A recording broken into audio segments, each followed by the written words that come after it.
มั่นคงได้ก็ด้วยคนไทยทุกหมู่เหล่าพร้อมเพรียงกันปฏิบัติหน้าที่ของตนโดยมีอุดมคติและจุดมุ่งหมายอย่างเดียวกันคือประโยชน์สุขของทุกคนในชาติ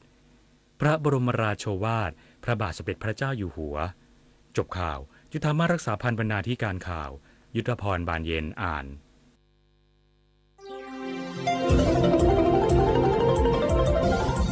วิทยุแห่งประเทศไทยให้ความรู้คู่ความสุขสถานีวิทยุกระจายเสียงแห่งประเทศไทยจังหวัดเชียงใหม่ AM 1476 กิโลเฮิรตซ์สถานีวิทยุภาคภาษาชาติพันธุ์แห่งเดียวในประเทศไทยที่มีความทันสมัยเชื่อถือได้สร้างอัตลักษณ์กลุ่มชาติพันธุ์สู่สากล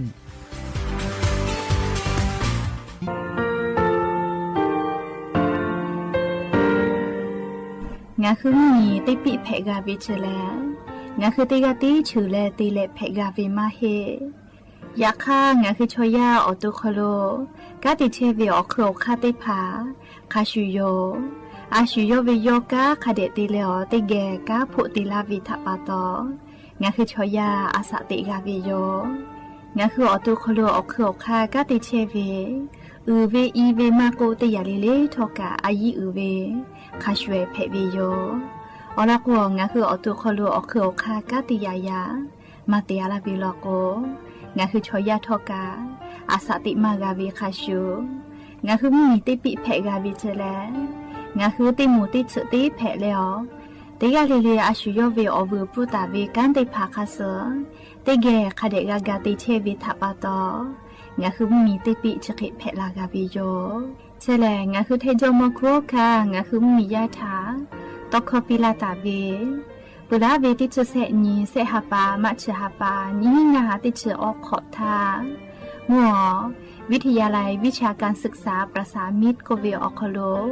จากเกรทาไทโจโมคุโฮกางาคือมียาถาปิยาลาตาเวตอกคติพายโย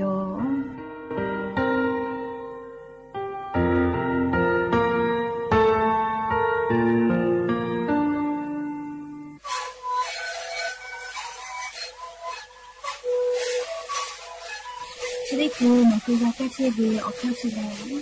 แล้วหุ่นเข้าตัวตัวออกตีจังหวัดที่ไหนเอ็มนาบาได้ที่โอหาสุดขัดกิโลเฮได้มีเลี้ยงหลอกเอาพ่อเอายาแก้เชื้อได้มาเลยดูแลได้ชิ้นไหนแล้วถือไปเอายาที่มาดิเคยแต่แล้วพ่อหนูชอบทำได้มีเลี้ยงแล้วหุ่นคอก็เชื้อเวและงาหุ่นคอก็เชื้อสมานมาพาโบในดีโด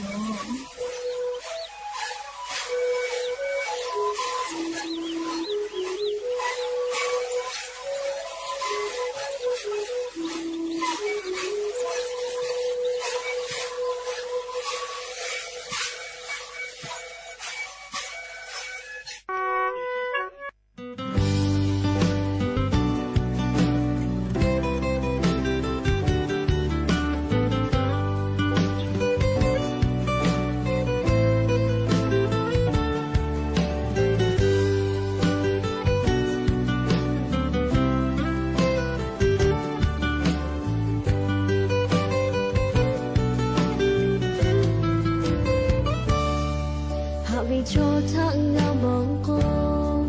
นี่มาชิโคเชมาเกาหาวินี่มาชิทะโนตาโตลาโดทัเชงาหาตุเวกาจิโตโคปิกาโตหายุมางาเจโนทานีบัวจีโลทาหาเวนี่มาชิ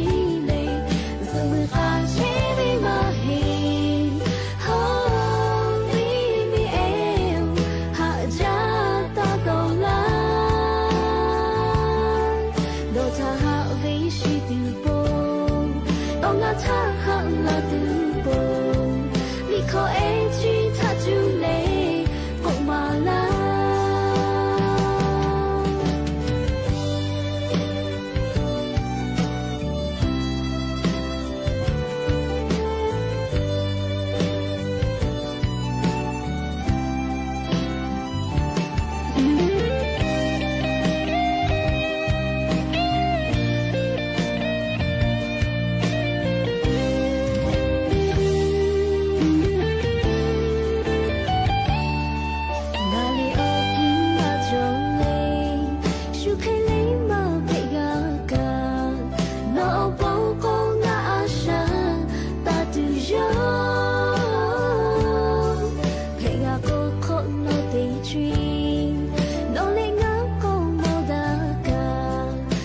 情啊哈都得好情都有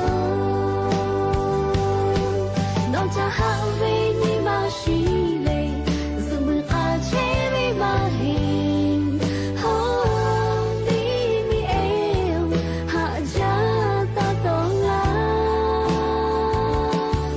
弄着好为是都不弄啊他好啊都不你可爱去他就嘞公嘛啦弄着好为你嘛是嘞怎么啊切为嘛嘿好咪咪哎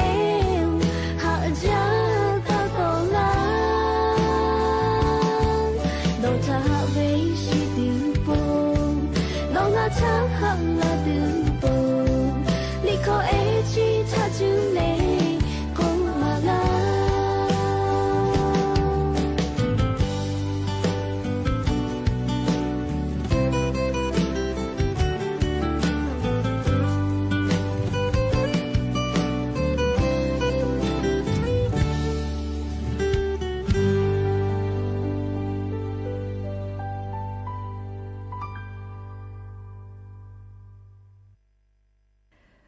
อบูดาจาวิโยอย่าเพิ่งหาติปอทอกาดาจาวิอยาเชอคโลงะคือติปอกกะมีลาเลอเฉป้าป้าลูเชตาวิอวิอนี่ละหุยาติผาถาติแกไรกาอบูดาจาคโลกะกอกาดักเชวิทัปปะตออลอปือแลติกาเลเลถาตาอุยอยาวิอคโลละเซจาเลอไรกาอบูดาจาคโลหะอยู่ลาวิโยแมหาวิอวิอนี่ละหุยาขะพอเฉป้าลูเชตาวิขะคิเพเชเลนะติกาเลเลกะจาแมดอแม่ซแม่กาแม่ฮาเลดอซาเชโอเลนะ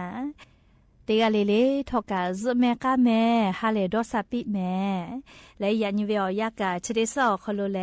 สเปเซนเพวิโย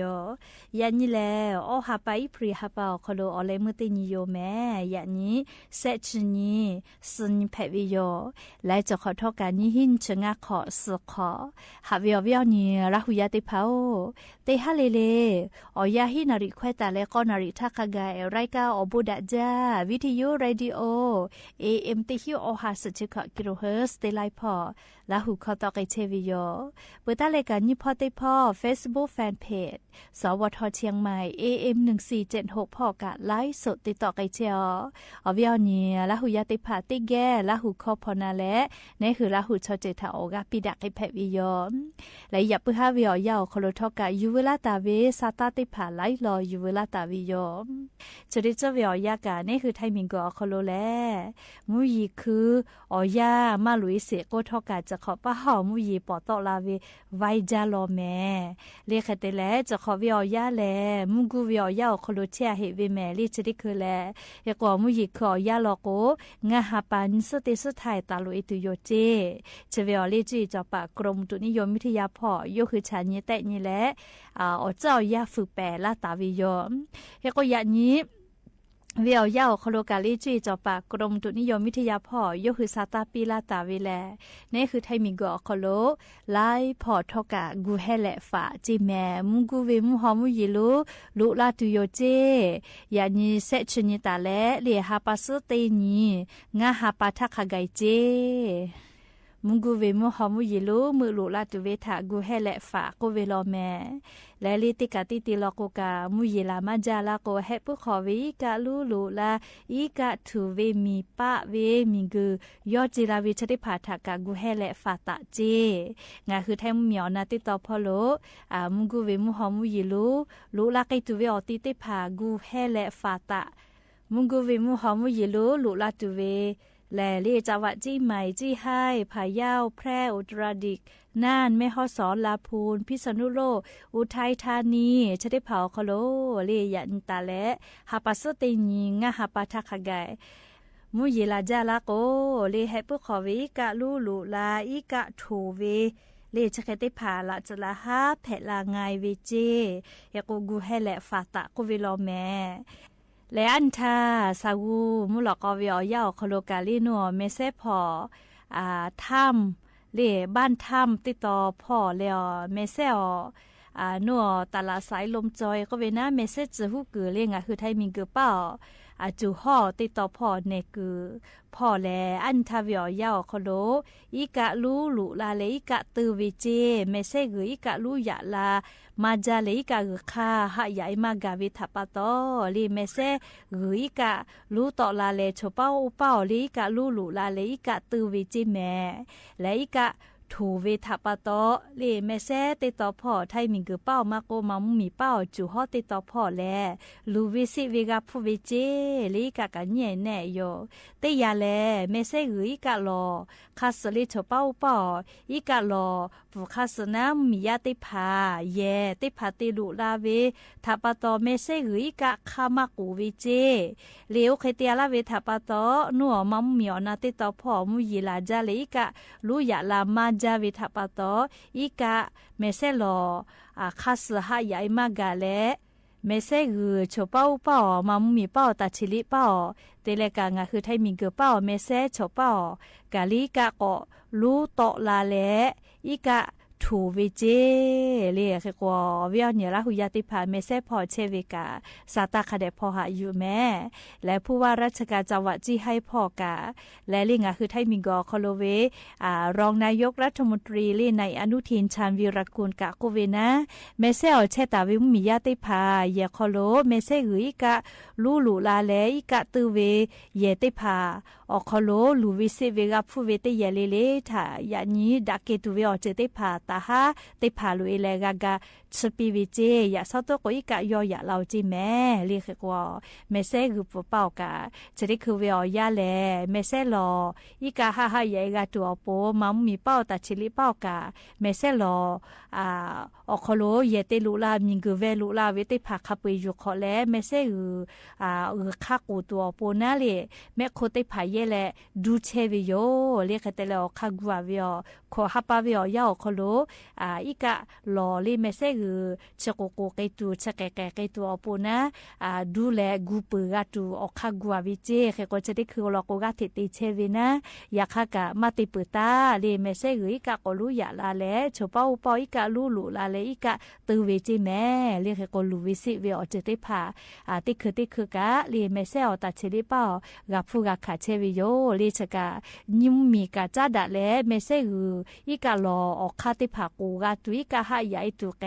ชะแกแกดูแกไกตุโยเจเรียกก็ชอเปาเปามียาเยมีกือติลุเอวิเวลุเอวิกะคาปุยยุขอวิเจลีชะกะเมเซออีกะถูเวอลอติพาอยู่เวลาแล้วลิงคือละหุยาทะจะเคยชิลากาลาวิโยแม่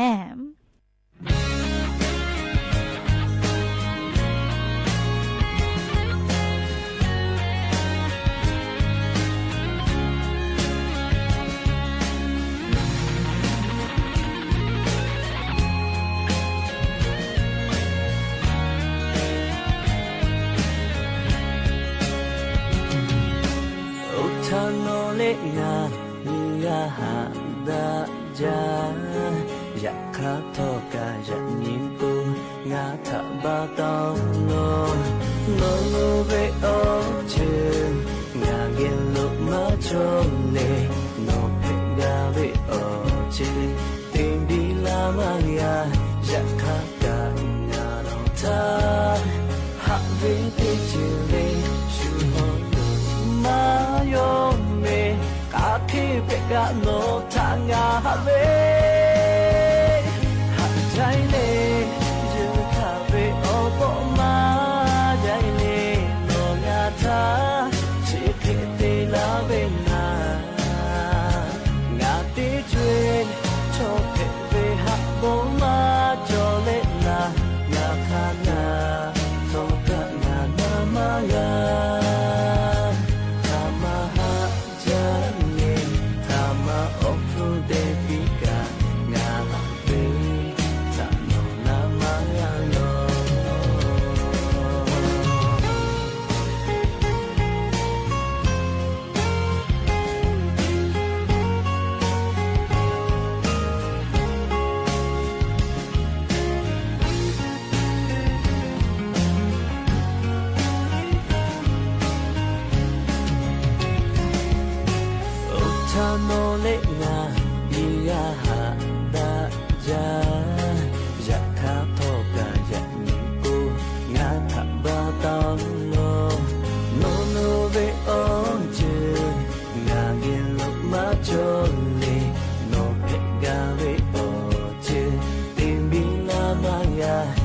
ข้างกางานอทาหักเป็นเด็กเจเลชูฮอลูมายองเนขาที่เพกะโนทางาหักเบหักใจเนเยอะข้าเบอปอมาใจเนโนงาทาชิเกเตลาเบนา cho thế về hạ bố má cho lệ là na kha na cho cả nhà na ma ya kha ma ha chan le kha ma ofu baby ka na be ta no na ma ya no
บาททองเศษฉบะเตแขกอยุตะลาและบาประชาชนเตกัวโคโลเจติอานาติกาเลเลหะซากาวิโย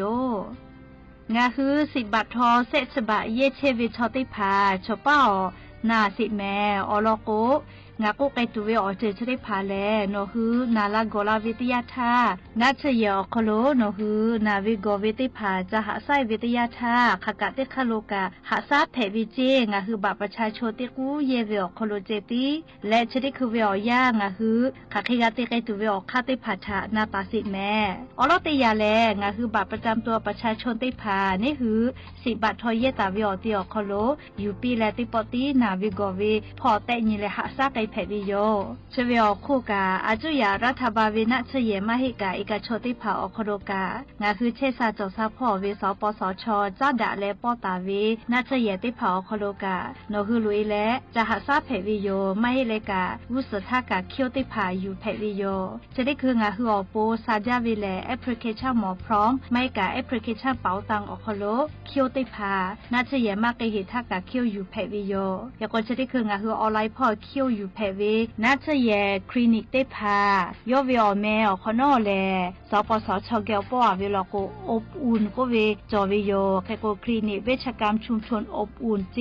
จะได้พ่อวิคลินิกอโคโลกาแพทย์เวลแมคลินิกทันตกรรมชุมชนอบอุ่นเจคลินิกแพทย์แผนไทยชุมชนอบอุ่นคลินิกเทคนิคการแพทย์ชุมชนอบอุ่นคลินิกพยาบาลชุมชนอบอุ่นไม่เลยกาณเชฮอกเกิดใส่ได้เผาอโคโลกาสปสชปอตาเวลโกงาคือลุยและหาซาเพวิโย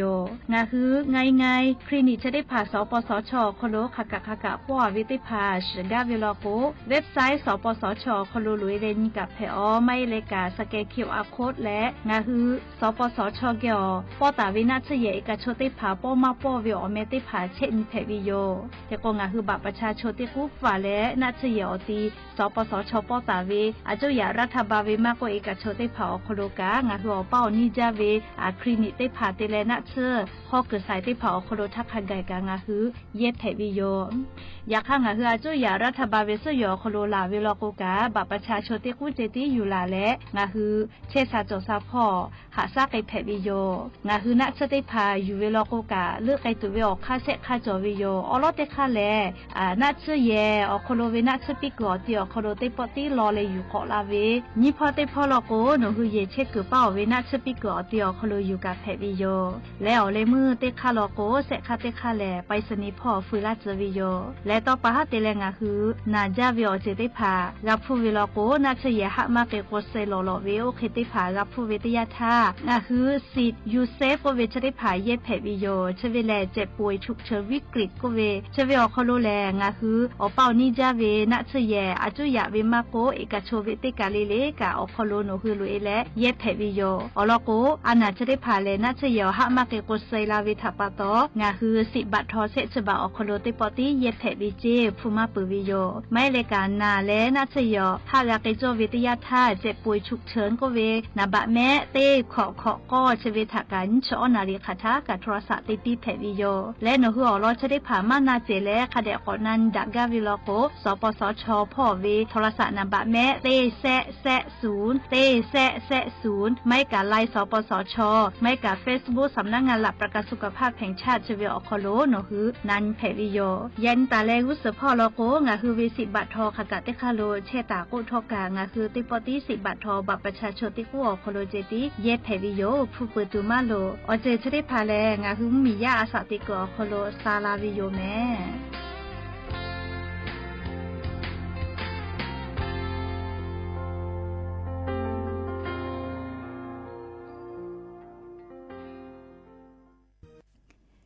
หาวิวนี่ละหุยาติเผาชดิเจวิวยากะมุชาชเลยฮอจาวิทัปตอเลยสติติจิแม่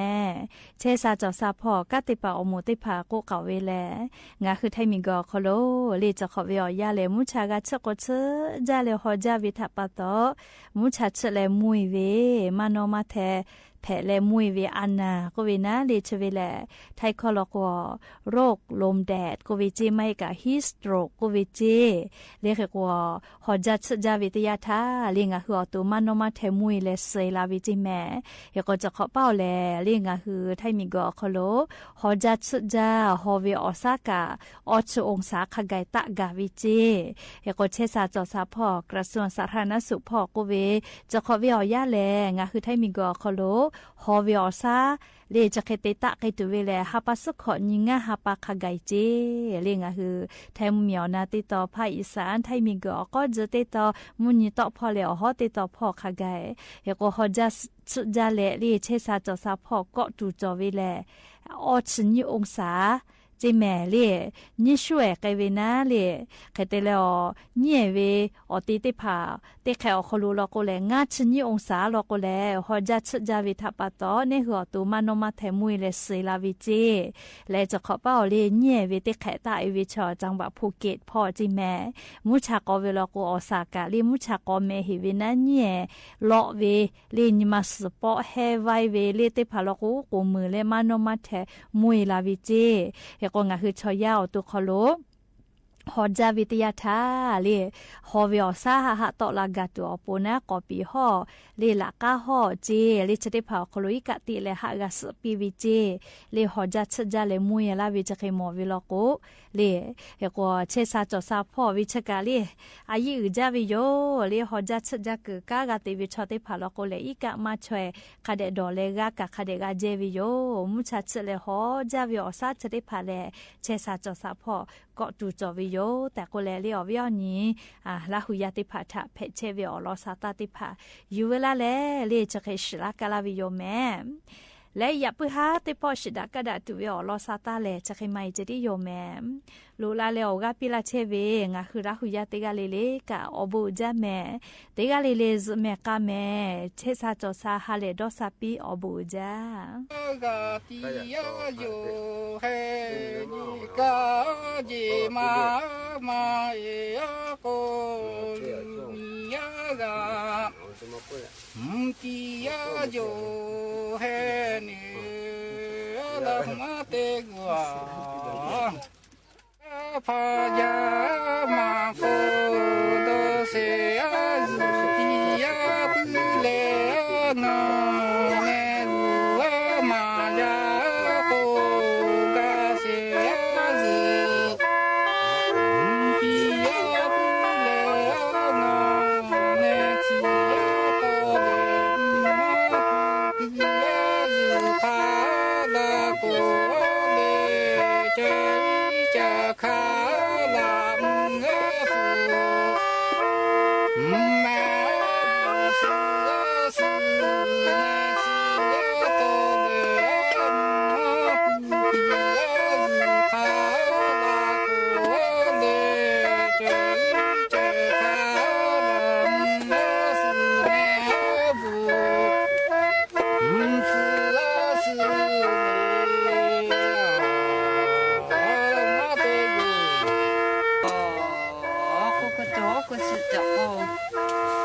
juga muncul muti dekat tua beda kuja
是他也来他包一个个些嘞，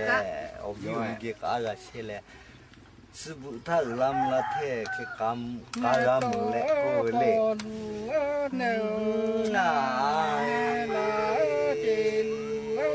一家都里为帮接上马走地拉过，呀。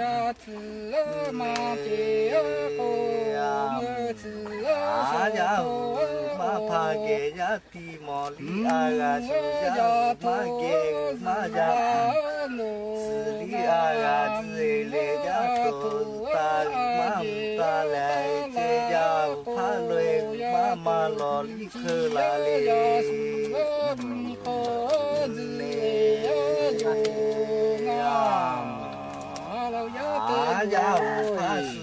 พามา是啥嘛乌龙嘎梅托家是龙，好是是家地里盖嘞，家是嘛是家地里盖嘞，怕陪嘛阿毛嘞家嘛跑里阿。มองแลเจสุกาจอกามามือไทยมือตีสุขอมายาสุฮอสเวทีโยเนเนอัมก่อนเนกิโซเวสุมาเจตาทอมก้อยลอมสถานีวิทยุกระจายเสียงแห่งประเทศไทยและเครือข่ายทั่วประเทศเสนอข่าวต้นชั่วโมงรู้เร็วรู้จริงเกาะติดทุกสถานการณ์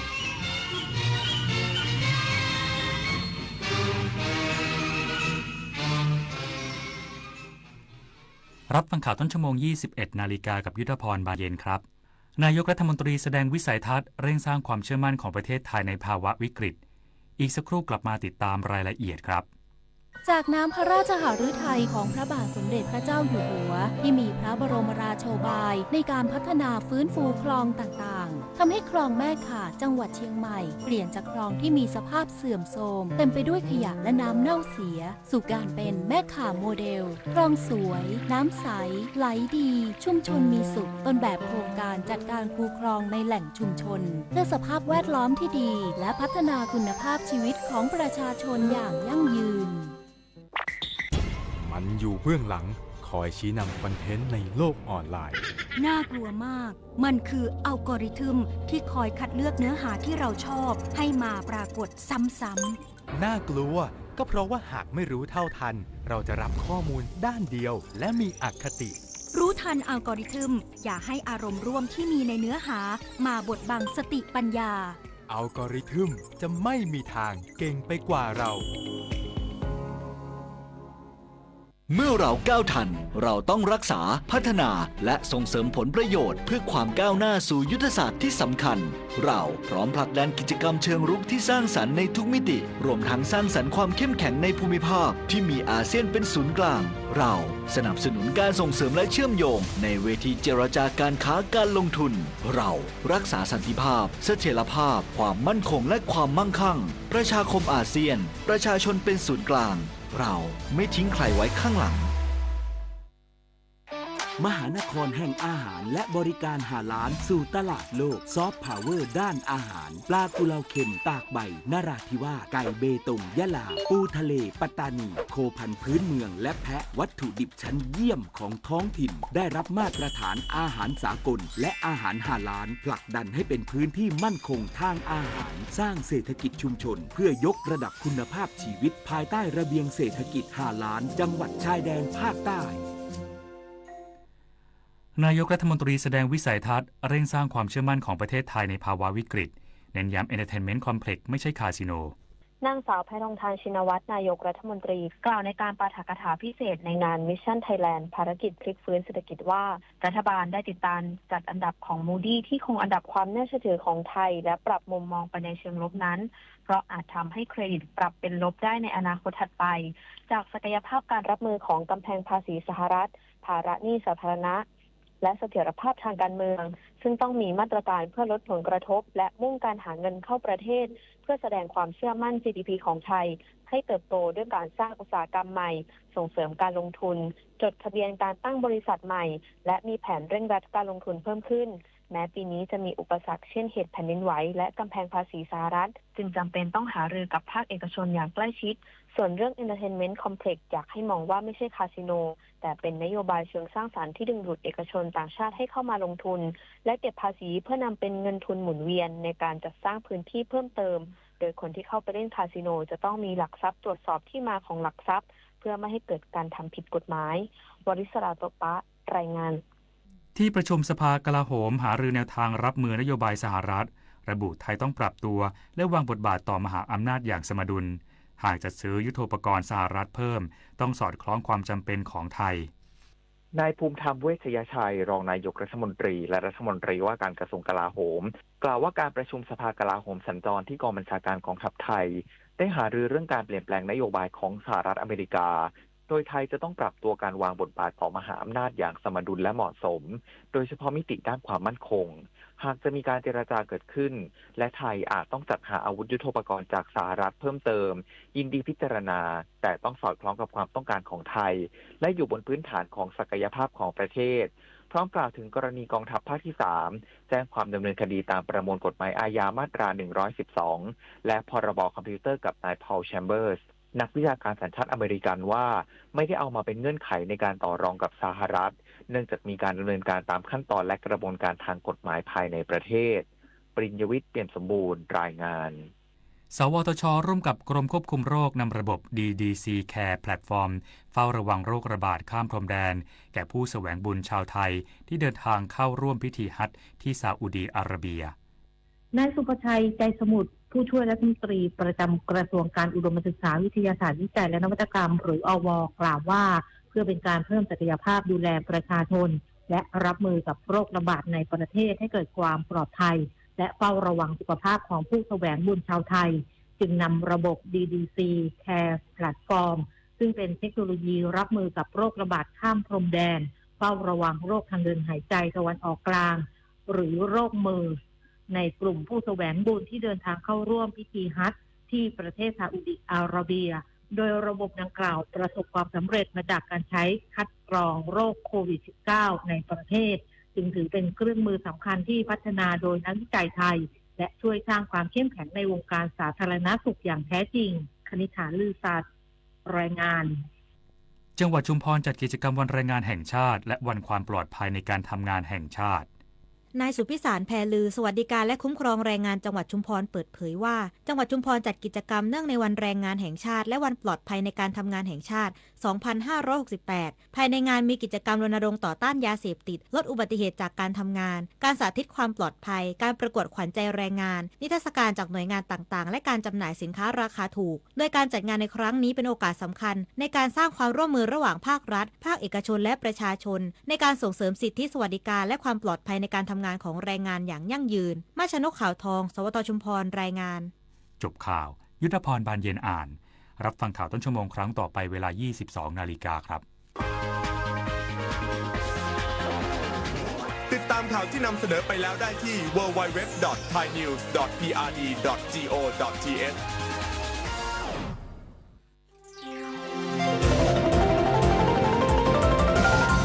วิทยุแห่งประเทศไทยให้ความรู้คู่ความสุข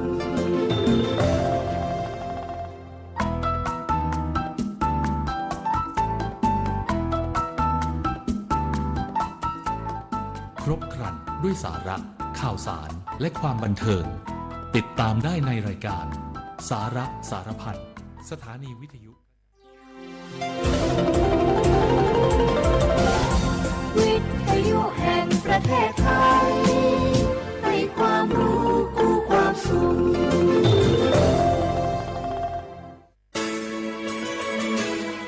สถานีวิทยุกระจายเสียงแห่งประเทศไทยจังหวัดเชียงใหม่ AM 1476 กิโลเฮิรตซ์สถานีวิทยุภาคภาษาชาติพันธุ์แห่งเดียวในประเทศไทย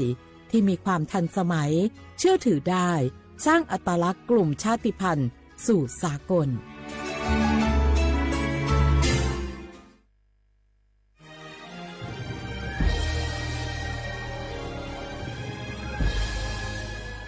เกิดเป็นคนไทยเติบโตบนผืนแผ่นดินไทยจงภูมิใจในความเป็นไทย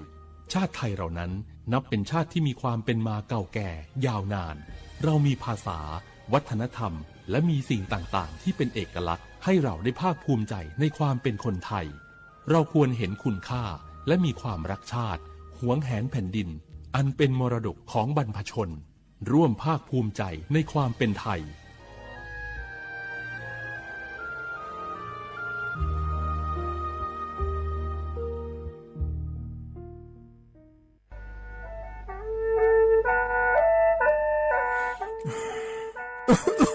Alulu Jose hala PM 2.5 gam power la somia umwati poi mamunga sa ga mo do chue ni pe la somia ngame ho ko aduna yo ko na lu ko lo ya sa me ya mu jo sa do pho ko de le do de ga papa phyon ko de le ho tho yo an papa phyon ko ni de le tho lo mai aduma ga ko ho ko adulwa de na phanga PM 2.5 ga ko na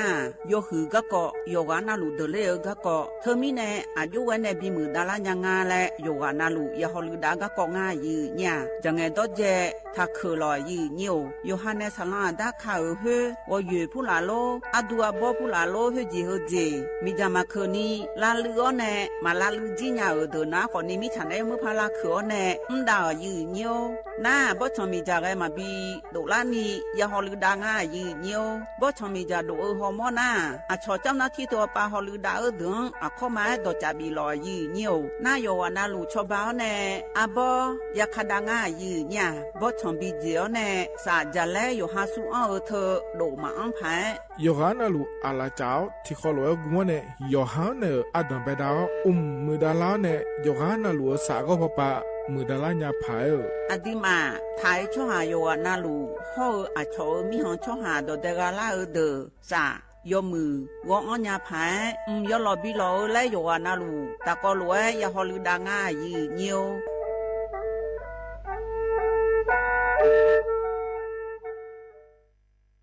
นี่รู้กันไหมสิทธิบัตรทองหรือบัตร30 บาทเป็นสิทธิหลักประกันสุขภาพตามกฎหมายที่ช่วยคุ้มครองคนไทยทุกคนให้เข้าถึงบริการสุขภาพที่จำเป็นโดยไม่ต้องเสียค่าใช้จ่ายเลยนะครอบคลุมทั้งการรักษาพยาบาลการป้องกันโรคการฟื้นฟูสมรรถภาพทางการแพทย์เรียกว่าช่วยให้คนไทยอุ่นใจกันเลยทีเดียวสอบถามเพิ่มเติมสายด่วนสปสช1330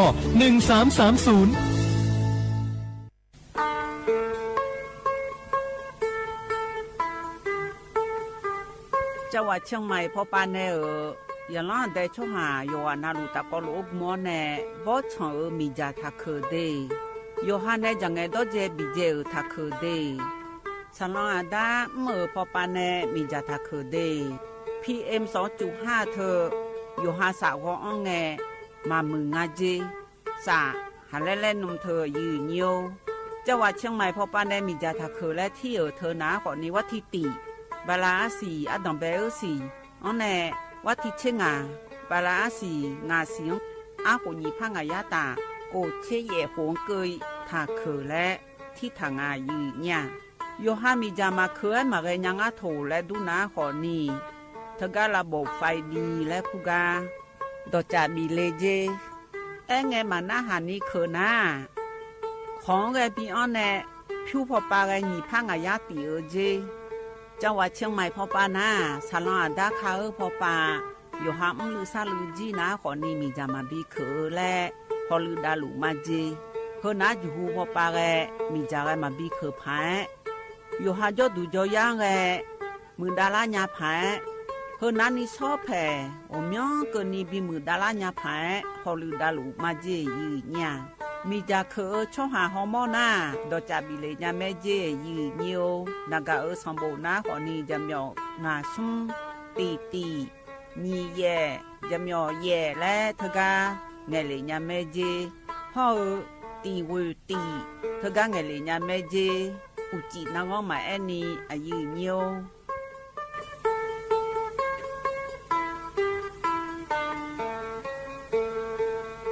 ข้าชอแม่นู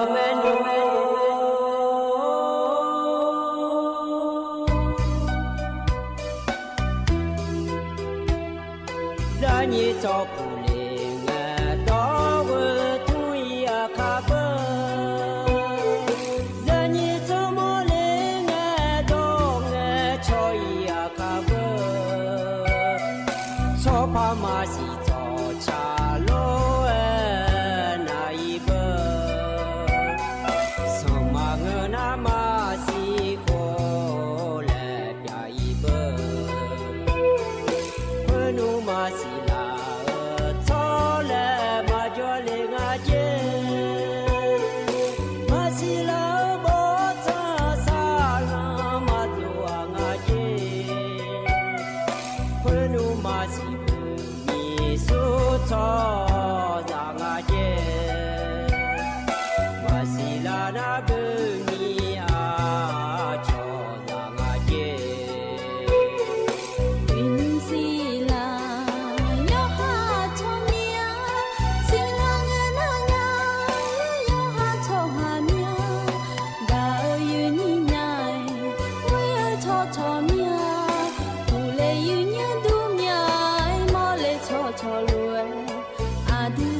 อุจิพออุดุธรรมเด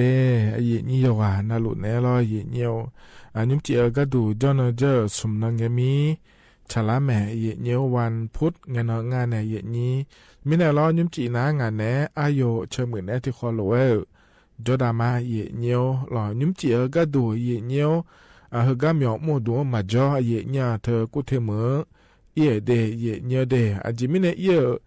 ก็ดูงานเลยและนะขอนี่เธอกุเทมือปาก็ดูนะขอนี่กรมประชาสัมพันธ์และขั้วเธออาโคเฮงเนลอโคลาก็ดูเดและฉลากามาเดเยเนียวเดเธอมิเนลอก็เฮมีนอายามือละคือนะลอเยเนียวอายาจังฐานบิจัยเยเนียลอทีนักขัวก็ดูนะขอนี่กรมประชาสัมพันธ์และขั้วเธอเวเชนี่โคจังล่างาเยเนียเธอมิเนยโคนาลู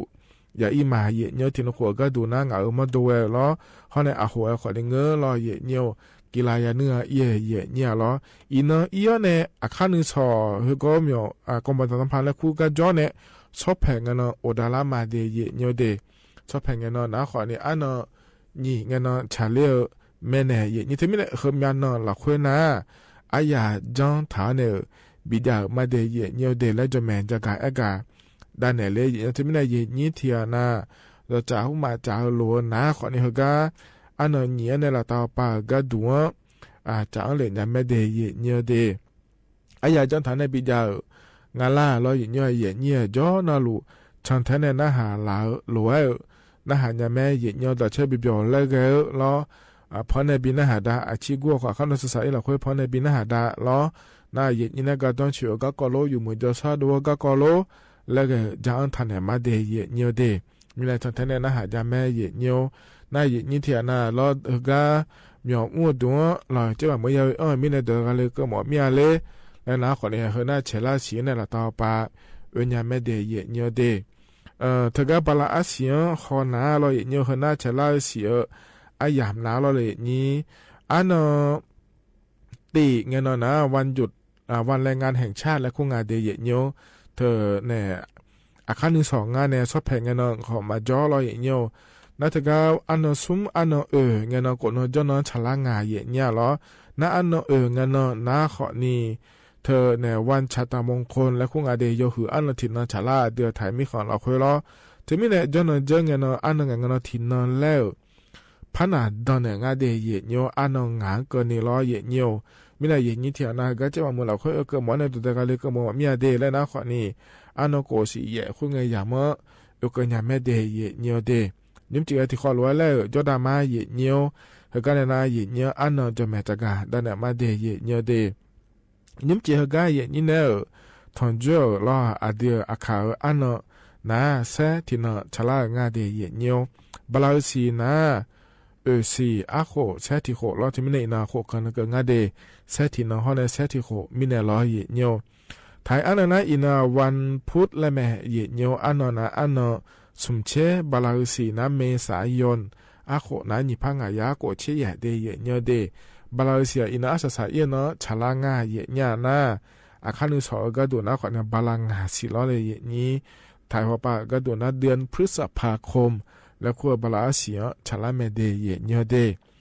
ก็เฮ้ยมันยังจะการไหนมีนายล้อเยเนียวต่อชาติบิมแล้วนะหาดามาเยเนียวยุมก็พันในบินหาดาเฮนารออาโดและขวในชาดชาเดเนือถาและงายญาที่ขอร้อยหน้าหาเบียวดามา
呀你嘎呵马西提西马我马出苏塞比好马有呀绿塔。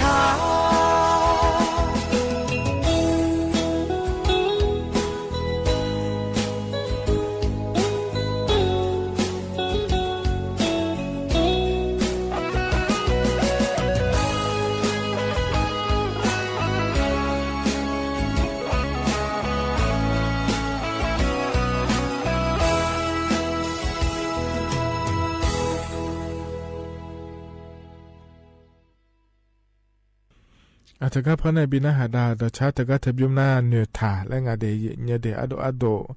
ในชาต่อชาล้อเยเนียวน่าหาเบียวดูจวานาลูเยเนียวก็อุชทองจุลังเนยไอเนถาล้อล้อเยเนียวอินออาคันสอชอบแผงเกินนีเด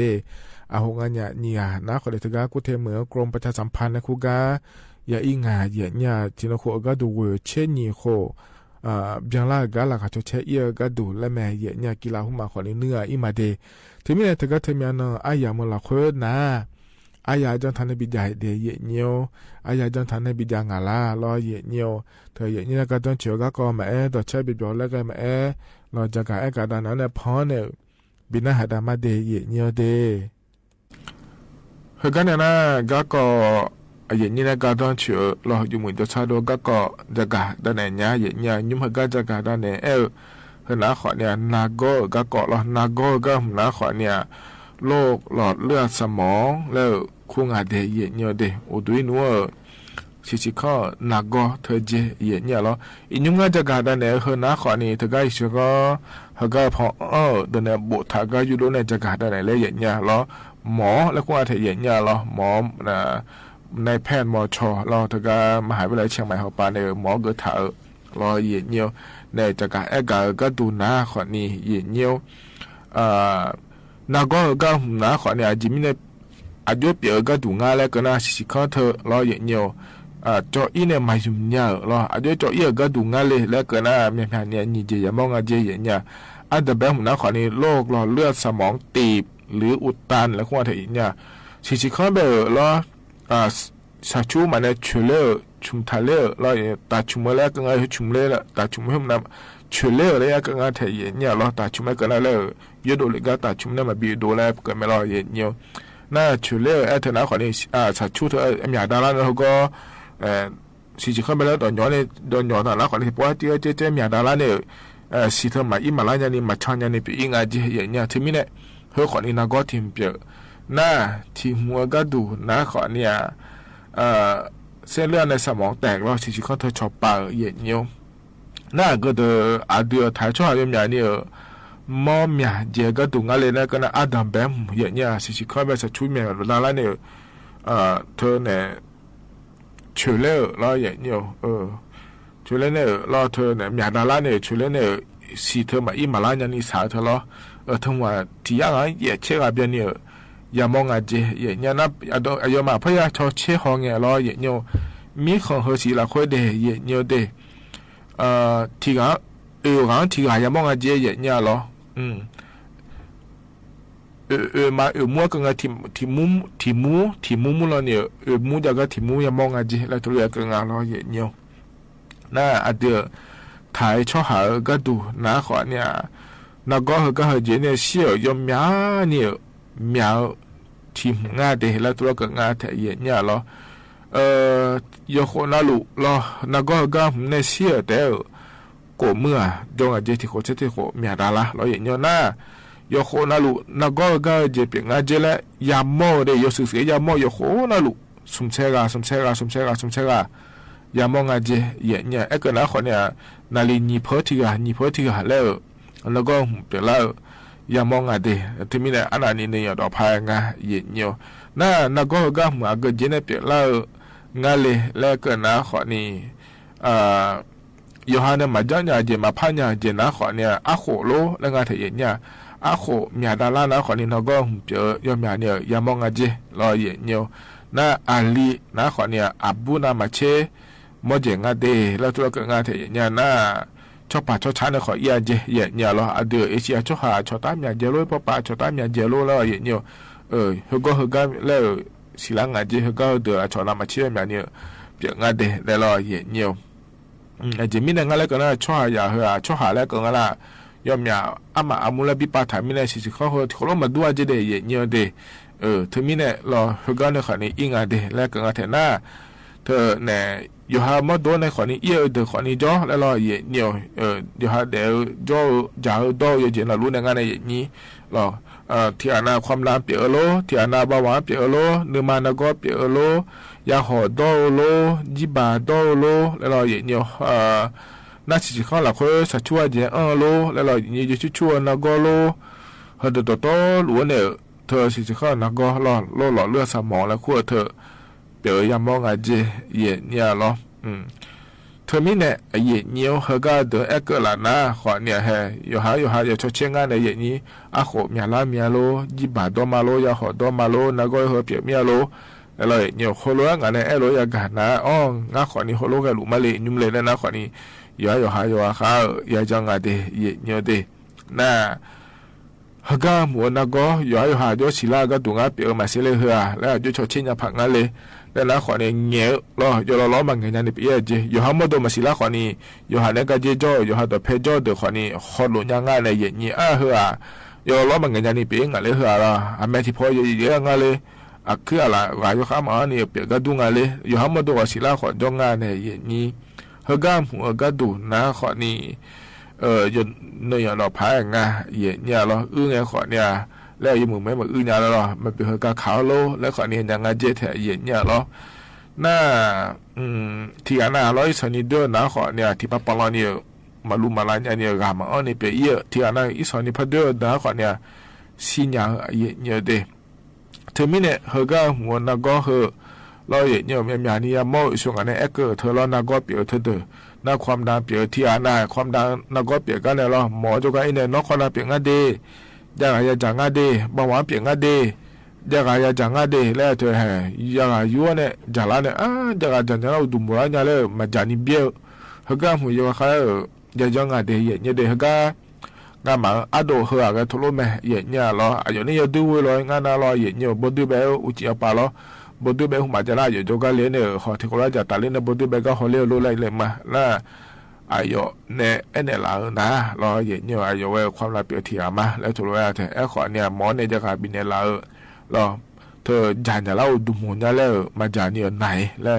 หมอคนนี้แม่เนี่ยนี่เขาอยู่อยู่หนามาเจน่าเห็นหรอความดาวขอเลยมาชอชิฮอแล้วงานเถียนเนี่ยเธอมีเนี่ยฮะชอบสุนีจอกาหล่อเธอเนี่ยอายุลงงอ่ะลงงอเนี่ยลงในอีกคาแรงเงี้ยเราอย่างเงี้ยลงแล้วพอเอียงเงี้ยมาอันนี้เรียกอะไรมาบัดดินยันยันเลยแหละงานเธอมีเนี่ยเราอย่างเงี้ยแล้วก็เนี่ยตาและสิญญาตอนนั้นเขามาเขาอยากเสือเนี่ยหมอเนี่ยบิลาสันเลยแม่อายามเชื่อเพออยู่มาแต่ก็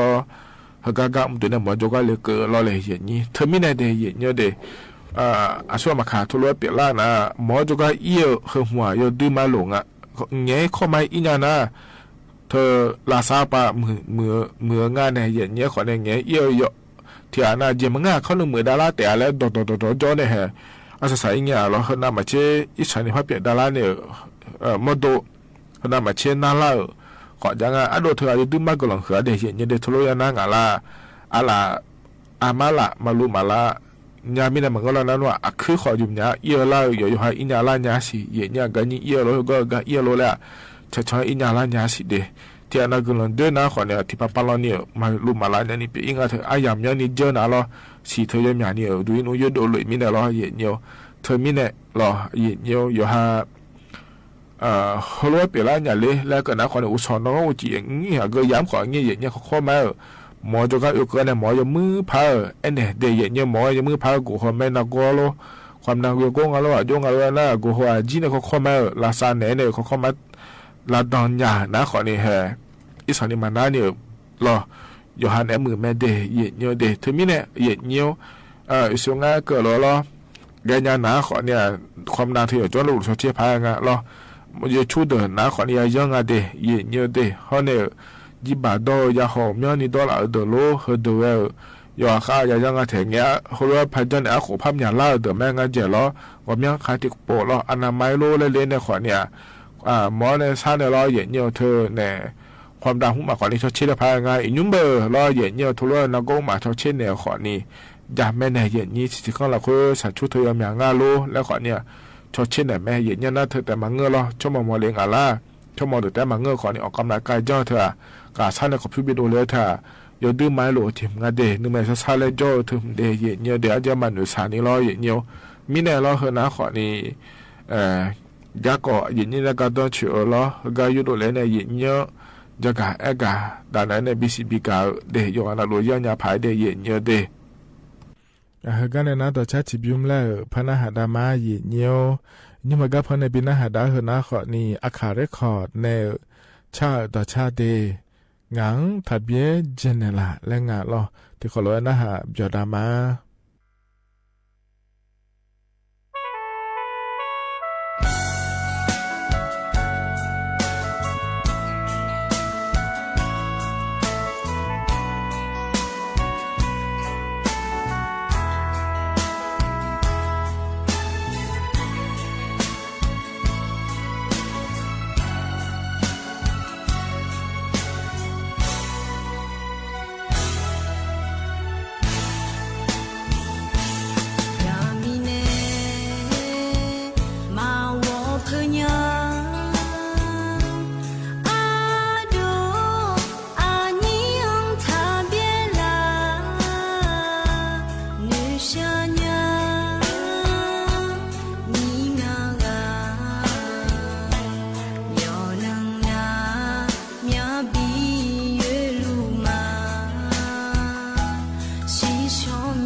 อ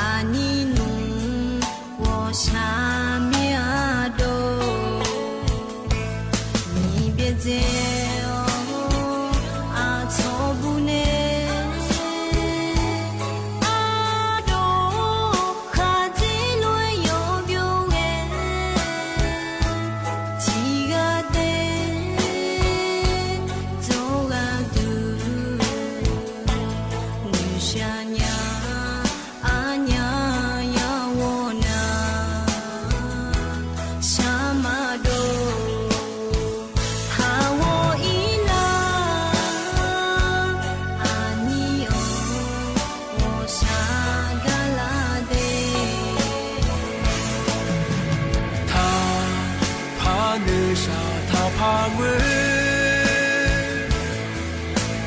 zi nge koi ga mano wo i ga tabu che pa ga tane zi nge koi anya ga ge ma hui pa na pa hu pa na pa nghe gáo na a cho nu anh nhau bi oi mò mè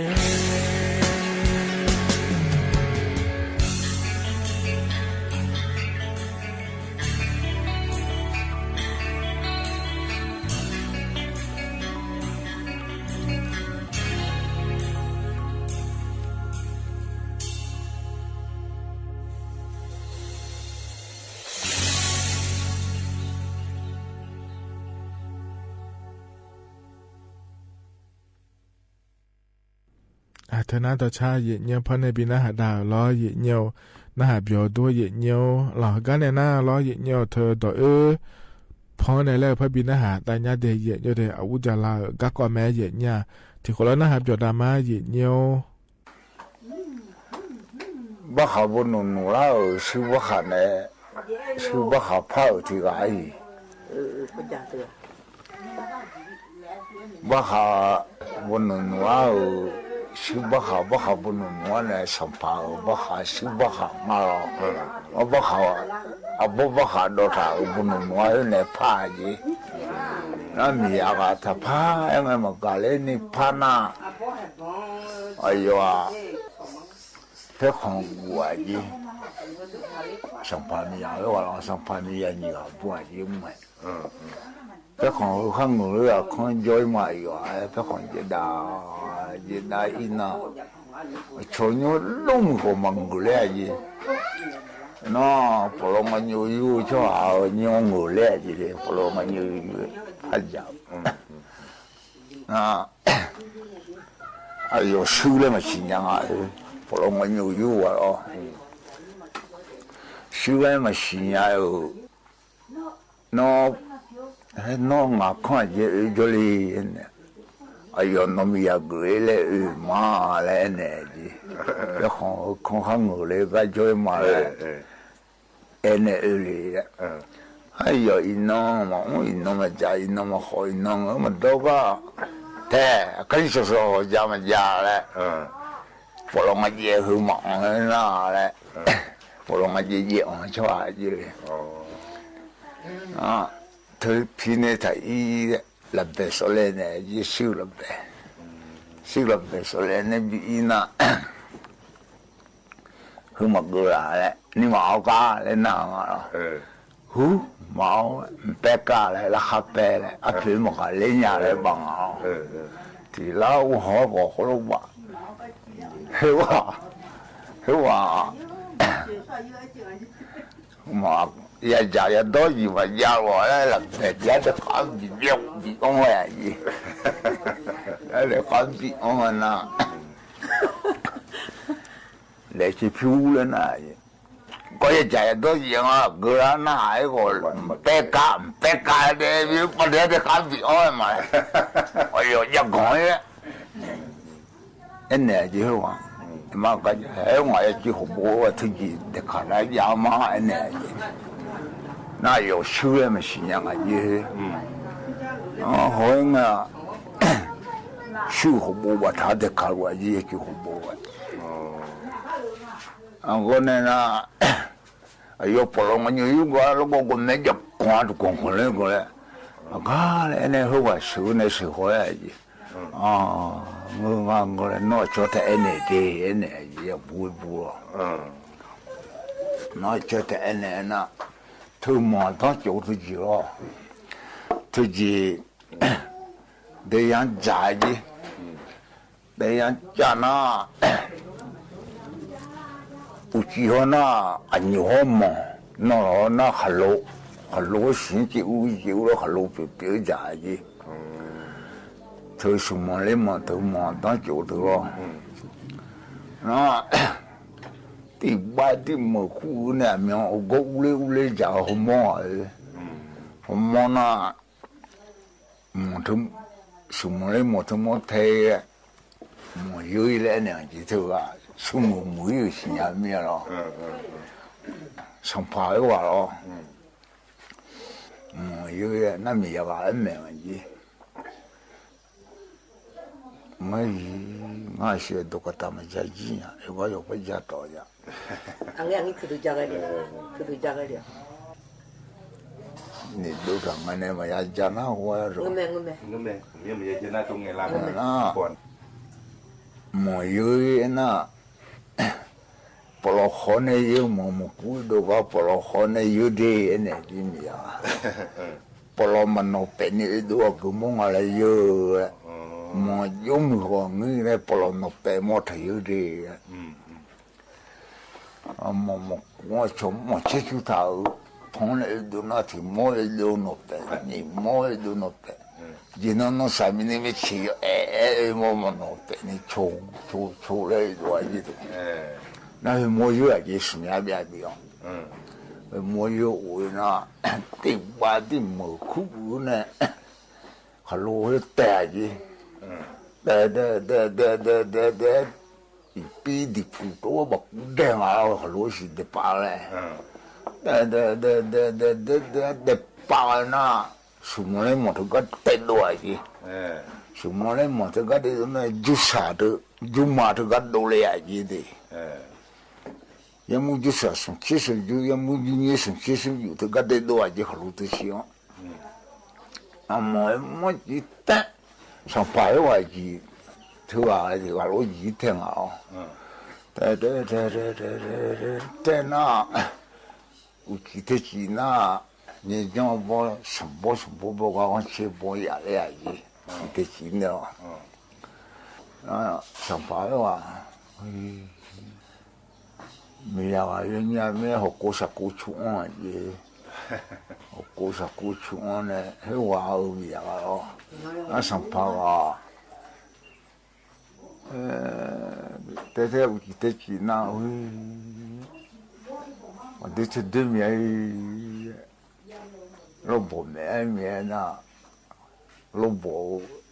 我不对的，不出会比较啊的，老婆面的。哦，你把那面那，你把你个会比较的，比较的，那，后面呢，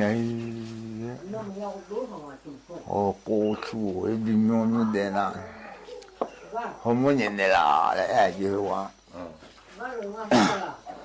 哎呦，非得有真的呀，那来讲真的，这个。แต่ยังตาเราเป็นตัวใจเป็นตัวใจเป็นตัวใจกันหายมาเนี่ยประมาณน่ะไม่ให้วันนี้ไม่อยู่ข้างอะไรผมไม่จังไงแต่ยังตาเราเลยจำเหนียวเลยคนที่โชว์ดวงเลยนี่จงพูดเราก็เห็นในวิกาเซ่มันรู้นะที่เราป่วยยินเนี่ยอยู่ไปก็เสียน้องชมมันดีรู้ว่ามันเป็นตัวเลยเป็นโดนยิงอะไรเลยงั้นเลยไปยี่สิบลูกลูกจ้าจี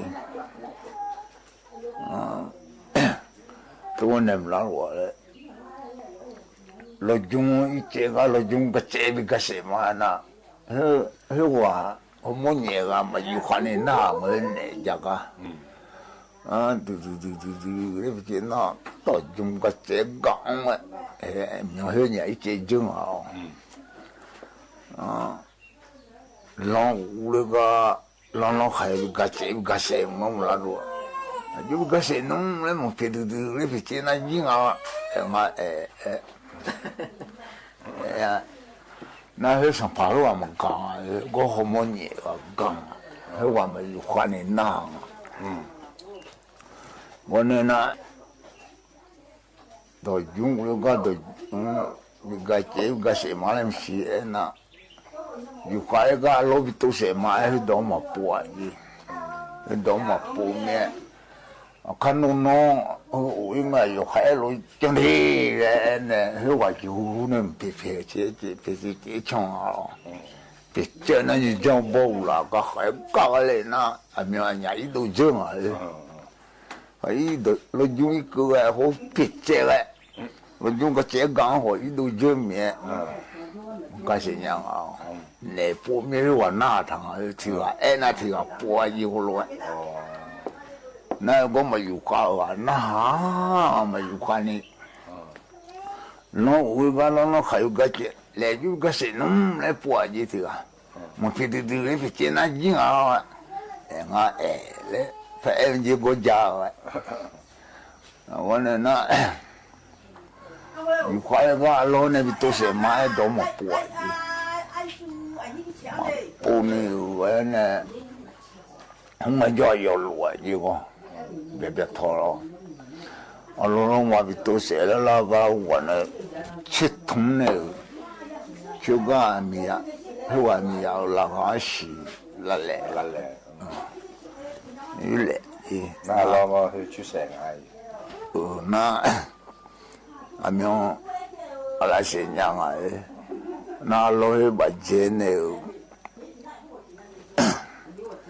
一就去不还的，然后不有种朋友，细还的，我没什么来没个。上爬个村里呢，还闹有么样？这不讲也有东西，他都那来洗的，有那海河不让啊，陪到有讲嘛个呢，我不呢，我都讲那个，那老嘛比都谁来没有？有路那都还。哎呦，那老都从他把工来搞好嘞，来我好呀的，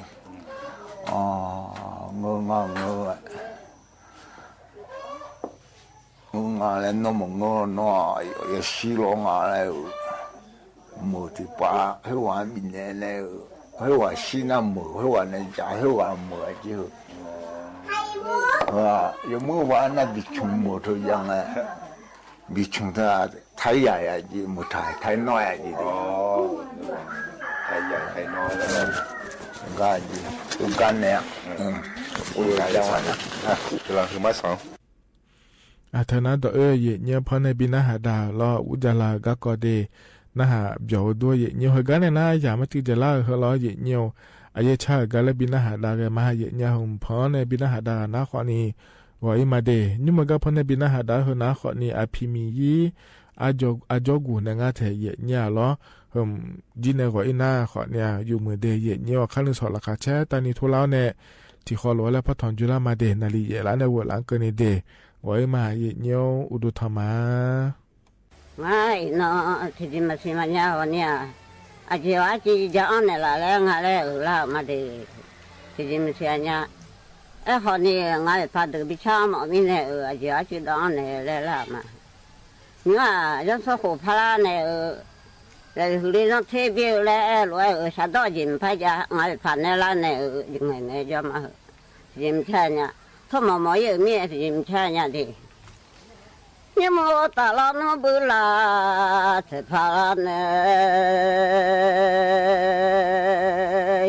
đã hoa phê rồi mà đua ta lo mà ta lo đua phê rồi mà đua nhưng mà hư đi rồi thế biết đi rồi hư đi rồi thế biết rồi ngã hú bà lo nó lo chỉ rồi thiếu lẽ nè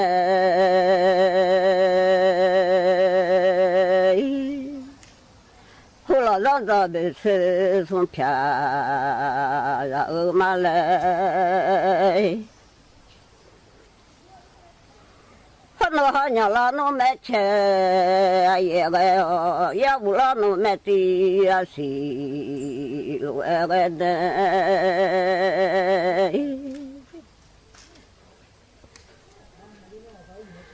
hôm nay ở đây đi tu bát sang lo cái này đi tu ở ye lo đi tu đi ơi 他们是混着马车，让人家老马来。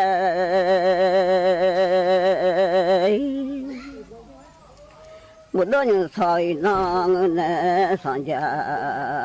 你操一囊。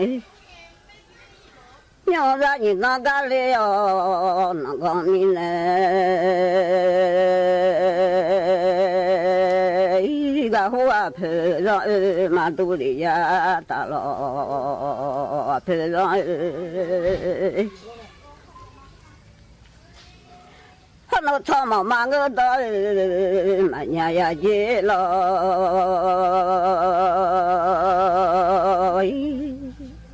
我那现在到表姐呀，草毛现在到表，很多娘妈妈个个叫马喝起来，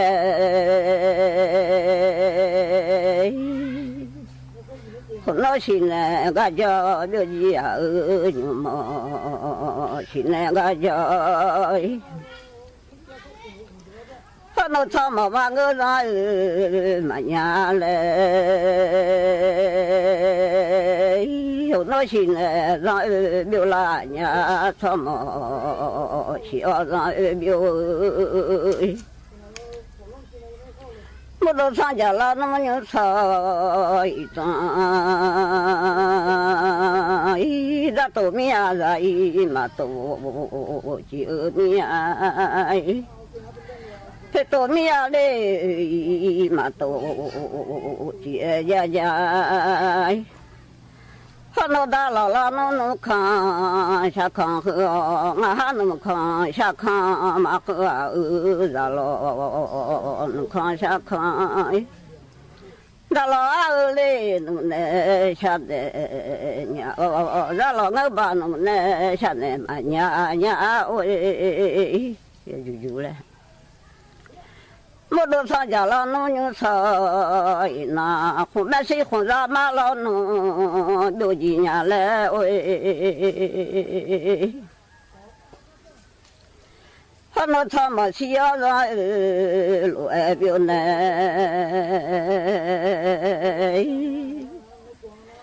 地马上吃的太什太那娘表几年。谁嘛才能找个嘛表姐呀？几把呀吃了不啦？几把表姐将来，那才能找个嘛表啊？那多米呀来嘛多就没得。娘在后来年来让特别一个花盆让马肚里娘打了盆让我都参加了农牛草一囊，也看上张被吃送片路那个奶。家那马嘞，家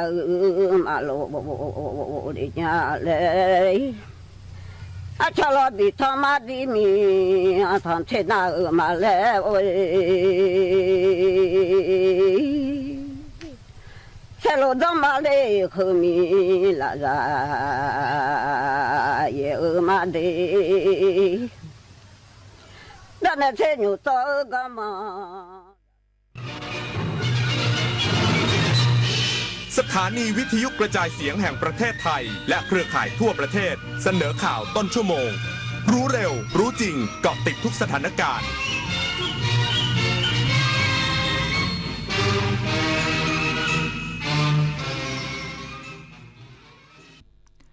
รับฟังข่าวต้นชั่วโมง 22 นาฬิกากับยุทธพรบานเย็นครับ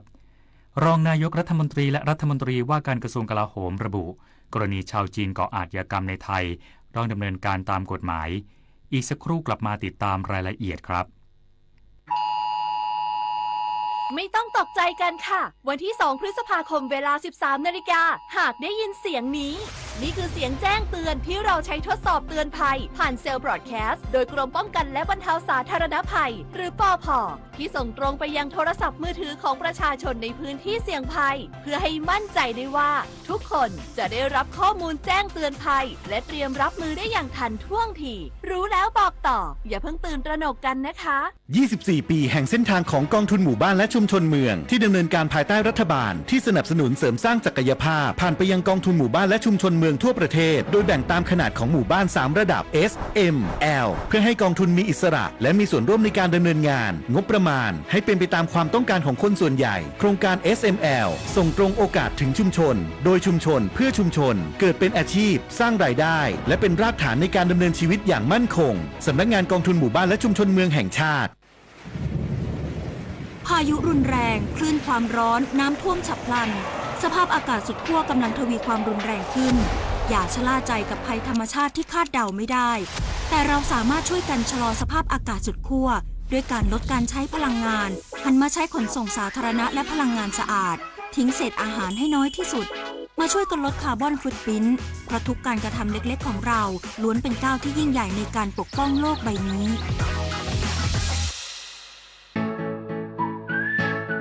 คือถ้าเราไปบริจาคเลือดมันจะดูเท่และถือเป็นการทำบุญด้วยไหมถือเป็นบุญใหญ่เลยล่ะคิดดูนะคนเราสละได้แม้แต่เลือดของตัวเองเพื่อนำไปช่วยชีวิตผู้ป่วยแบบนี้จะรอช้าทำไมรีบไปบริจาคกันเร็วช้าก่อนคือร่างกายต้องพร้อมนอนหลับให้เพียงพอก่อนไหมล่ะได้เลยงั้นเจอกันที่ศูนย์บริการโลหิตแห่งชาติสภากาชาดไทยนะบริจาคโลหิตมั่นใจปลอดภัยรองนายกรัฐมนตรีและรัฐมนตรีว่าการกระทรวงกลาโหมระบุกรณีชาวจีนก่ออาชญากรรมเป็นเพียงส่วนน้อยต้องดำเนินการตามกฎหมายไทยย้ำนโยบายฟรีวีซ่าสำคัญต่อการขับเคลื่อนเศรษฐกิจไทยนายภูมิธรรมเวชยชัยรองนายกรัฐมนตรีและรัฐมนตรีว่าการกระทรวงกลาโหมกล่าวถึงนโยบายฟรีวีซ่านักท่องเที่ยวที่อาจเป็นปัจจัยส่งผลให้เกิดอาชญากรรมในประเทศไทยเพิ่มขึ้นว่าต้องพิจารณาตามข้อเท็จจริงกรณีที่มีนักท่องเที่ยวจีนก่อคดีในประเทศไทยให้ดำเนินการไปตามกฎหมายและไม่มีผลเสียอะไรเนื่องจากไม่ได้เกิดขึ้นจากความไม่ปลอดภัยในประเทศไทยแต่เกิดจากชาวจีนเองส่วนที่มีความกังวลเรื่องขบวนการค้าอวัยวะมนุษย์นั้นยังไม่มีกรณีดังกล่าวเกิดขึ้นพร้อมกันนี้ยังทราบถึงกรณีที่มีผู้แต่งกายคล้ายสารวัตรทหารรับงานบริษัทจีนและสั่งการให้เร่งตรวจสอบหากพบว่าเป็นทหารจริงจะต้องดำเนินการตามระเบียบและกฎหมายพร้อมระบุว่านโยบายฟรีวีซ่าถือเป็นเครื่องมือเปิดให้คนเข้ามาท่องเที่ยวสร้างแรงขับเคลื่อนทางเศรษฐกิจยอมรับว่าทุกอย่างไม่มีอะไรเป็นแง่บวกเพียงอย่างเดียวมีสิ่งที่ต้องแลกเช่นกันส่วนกรณีที่มีคดีต่างๆเกิดขึ้นนั้นเป็นเพียงส่วนเดียวซึ่งก็จะดำเนินการตามกฎหมายและไม่ได้หมายความว่านักท่องเที่ยวเข้ามาแล้วจะมาก่อคดีทั้งหมดปรีญญวิทย์ เปี่ยมสมบูรณ์รายงานกรมป้องกันและบรรเทาสาธารณภัยร่วมกับหน่วยงานความมั่นคงเสริมแนวกระสอบทรายแนวตลิ่งตลาดสายลมจอยจังหวัดเชียงรายเตรียมพร้อมจัดแผนรับมืออุทกภัยช่วงฤดูฝนใน17จังหวัดภาคเหนือนายภาสกรบุญยลักษณ์อธิบดีกรมป้องกันและบรรเทาสาธารณภัยพร้อมด้วยผู้ว่าราชการจังหวัดเชียงรายลงพื้นที่ตลาดสายลมจอยอำเภอแม่สายจังหวัดเชียงรายเพื่อติดตามสถานการณ์น้ำหลากเข้าท่วมพื้นที่ตลาดและชุมชนไม้ลุงขนโดยสถานการณ์คลี่คลายเข้าสู่สภาวะปกติในไม่กี่ชั่วโมงไม่มีผู้บาดเจ็บหรือทรัพย์สินเสียหายแต่จากการตื้นเขินของลำน้ำและตะกอนที่สะสมจากอุทกภัยครั้งก่อนหน่วยงานทหารช่างร่วมกับจังหวัดเชียงรายเร่งเสริมแนวกระสอบทรายบิ๊กแบ็กในจุดเสี่ยงพร้อมวางแผนนำเครื่องจักรเข้าขุดลอกแม่น้ำรวกและสร้างแนวป้องกันตลิ่งคาดแล้วเสร็จภายในวันที่20มิถุนายนนี้ขณะเดียวกันได้เรียกประชุมหน่วยงานในภาคเหนือ17จังหวัดและศูนย์ปภ.เขต4แห่งเพื่อกำชับให้วางแผนป้องกันเชิงรุกเตรียมความพร้อมรับมืออุทกภัยโดยจะเสริมกำลังเครื่องจักรกลขนาดใหญ่เช่นเรือเครื่องสูบน้ำรถยกสูงจากพื้นที่ภาคกลางและภาคตะวันออกเข้าพื้นที่ภาคเหนือไว้ล่วงหน้าพร้อมเน้นย้ำว่าการเตรียมพร้อมล่วงหน้าเป็นหัวใจสำคัญเพื่อป้องกันชีวิตและทรัพย์สินของประชาชนในช่วงฤดูฝนที่จะมาถึงศัพทวีศรีวิบูลย์รายงานประกันสังคมมอบเงินเยียวยาทายาทผู้ประกันตนที่ประสบเหตุก้อนปูนหล่นใส่รถเสียชีวิตใต้ทางต่างระดับพระราม2 นางมารศรีใจรังสีเลขาธิการสำนักงานประกันสังคมสั่งการให้ประกันสังคมจังหวัดสมุทรสาครพร้อมเจ้าหน้าที่ตรวจสอบข้อเท็จจริงและให้ความช่วยเหลือผู้ประสบเหตุก้อนปูนขนาดใหญ่ตกลงมาใส่กระจกรถกระบะขณะขับขี่ในช่องทางด่วนใต้ทางต่างระดับถนนพระราม 2ทำให้คนขับรถเสียชีวิต1 รายคือนายอำนาจอายุ46 ปีผู้ประกันตนมาตรา33ซึ่งทายาทของนายอำนาจจะได้รับสิทธิประโยชน์จากกองทุนประกันสังคมโดยจะได้รับค่าทำศพจำนวน 50,000 บาทเงินสงเคราะห์กรณีเสียชีวิตเงินบำเหน็จชราภาพรวมเป็นเงินกว่า 300,000 บาททั้งนี้สำนักงานประกันสังคมจังหวัดสมุทรสาครได้ชี้แจงสิทธิประโยชน์กรณีเสียชีวิตให้กับญาติผู้ประกันตนได้รับทราบแล้วนิตยาคุณสิมรายงานจบข่าวยุทธพรบานเย็นอ่านรับฟังข่าวต้นชั่วโมงครั้งต่อไปเวลา 23 นาฬิกาครับติดตามข่าวที่นำเสนอไปแล้วได้ที่ www.thainews.prd.go.th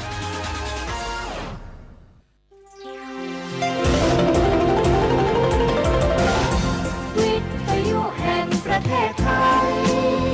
ให้ความรู้กู้ความสุข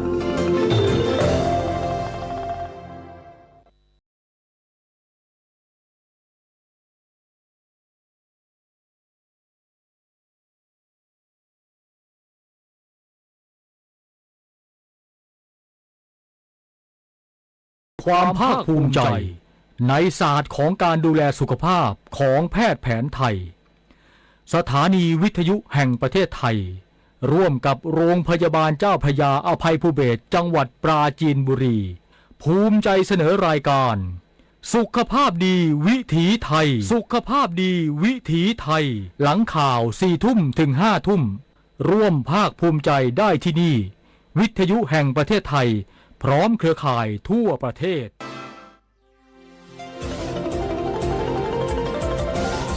วิทยุแห่งประเทศไทยให้ความรู้กู้ความสุข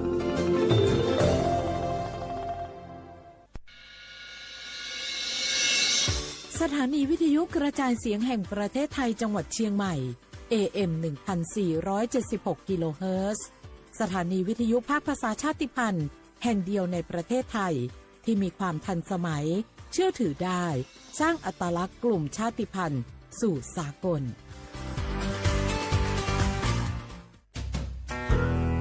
แม่คะทำไมเราต้องเคารพธงชาติและเปิดเพลงชาติไทยในเวลา 8 โมงเช้าและ 6 โมงเย็นล่ะคะก็เพราะว่าธงชาติและเพลงชาติไทยเป็นสัญลักษณ์ของความเป็นไทยให้เราภาคภูมิใจในความเป็นชาติและความเสียสละของบรรพบุรุษไทยนี่ล่ะค่ะฟังนะลูกชาติไทยเรามีการปกครองในระบอบประชาธิปไตยอันมีพระมหากษัตริย์ทรงเป็นประมุขมีศาสนาพุทธเป็นศาสนาประจำชาติเรามีวัฒนธรรมขนบธรรมเนียมและจารีตประเพณีที่เป็นเอกลักษณ์ประจำชาติของเราเองค่ะพ่อเพราะฉะนั้นนะลูกเราจงภูมิใจในความเป็นชาติและช่วยกันปกป้องรักษาชาติไทยเพื่อให้ลูกหลานเราได้อยู่อาศัยอย่างสงบสุขสืบไป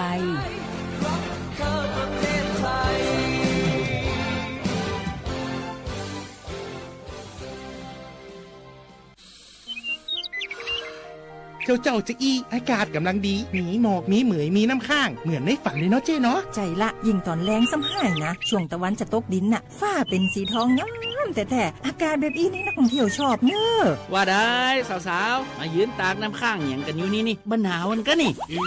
เปิ้นกำลังชมความงามธรรมชาติอยู่มาอู้ให้เสียบรรยากาศหมดไอ้แก้วว่าแต่ว่านี่จะไปไหนนี่วันนี้นี่พูดนั่นกันนะจะไปเฝ้าเฟืองให้กำที่กลางตรงพูดนะพี่ป่อบอกว่าจะปลูกหอมแล้วนี่ไอ้แก้วเปิ้นกำลังซื่นสมอากาศดีๆนี่จะไม่ง่ายคืออากาศเสียเหี้ยแล้วนี่เอาเห็นหมอแก้วเจ๊เคยบอกแล้วโลว่าการเผาทำให้เกิดมลพิษฝุ่น PM 2.5 มันส่งผลกระทบต่อสุขภาพต่อสิ่งแวดล้อมและการท่องเที่ยวตอนนี้อากาศบ้านเฮากำลังดีๆอยู่ถ้ามีการเผาเศษวัสดุต่างๆอากาศก็แย่นักท่องเที่ยวก็ไม่อยากมาน่ะกะใจละเจ๊อากาศกำลังดีๆอยู่จะมาเผาอะไรเปิ้นเหี้ยไปเลยไหนไอ้แก้วคือไอ้คำมันมาไถฮือมันเตะไหนแก้วนี่นะโอ้ขอโทษครับน้องพล่าคิดว่าเผามันง่ายดีแน่ร่วมสร้างอากาศที่สดใสไม่สร้างมลพิษให้สิ่งแวดล้อมปรารถนาดีจากสำนักงานประชาสัมพันธ์ที่ 3 กรมประชาสัมพันธ์ค่ะวันนี้รัฐบาลยกระดับบริการสาธารณสุขเพื่อคนไทย 30 บาทรักษาทุกที่ด้วยบัตรประชาชนใบเดียวเชื่อมโยงข้อมูลสุขภาพคนไทยตรวจรักษารับยาง่ายสะดวกรวดเร็วไม่ต้องใช้ใบส่งตัวใช้แค่บัตรประชาชนใบเดียวก็รักษาได้พบกับบริการหลากหลายรับยาตรวจเลือดใกล้บ้านไม่ต้องรอทั้งวันที่โรงพยาบาลอีกต่อไปสอบถามเพิ่มเติมโทรสายด่วน1330และทุกช่องทางออนไลน์สปสช.ไผ่มาส่งข้อความอย่างมานี่มันลายไอ้หวันส่งมาจนกันสมัครงานรายได้ต่อวันเริ่มต้นที่360 บาทฮัลโหลน้องอุ๋ยว่าได้สนใจงานที่ไอ้ส่งไปฮือก็น่าสนอยู่นะรายได้ก็ดีทำที่บ้านก็ได้ตอนนี้ไอ้ก็ส่งไปฮือในกลุ่มไลน์ที่มูว่างานพดละเดี๋ยวก่อนไอ้หวันบริษัทอย่างที่ไหนนี่ลองอ่านดูแล้วสีบหันมีข้อมูลอย่างสักอย่างเจือได้แต่ก็เจ้าว่าแล้วต้องถามแน่มันต้องเป็นห่วงปีอ่านพอละมีตากรมพัฒนาฝีมือแรงงานมั่นใจได้ชัวร์ถ้าสนใจก็โอนกาสมัครไปฮือเปิดเลยเด้ออันเดี๋ยวน้องขอไปร้องพอดีๆกำก่อนเนอะตึงว่าแล้วโดนเพจปลอมจุ้งละไอ้หวันสังเกตง่ายๆเพจแต่จื่อเพจต้องสะกดถูกและมีเครื่องหมายติ๊กถูกสีฟ้าตั้งหลังจื่อจำนวนผู้ติดตามนักตีสำคัญเปิ้นบ่มีนโยบายฮับงานไปทำตีบ้านนะเกือบไปแล้วเตือนเลยนะคะว่าอย่าลงเชื่ออะไรง่ายๆและขอความร่วมมือไม่ส่งต่อหรือแชร์ข้อมูลต่อในช่องทางสื่อสังคมออนไลน์ต่างๆหากสงสัยติดต่อหน่วยงานนั้นโดยตรงมั่นใจปลอดภัยกว่าค่ะสักนิดคิดก่อนแชร์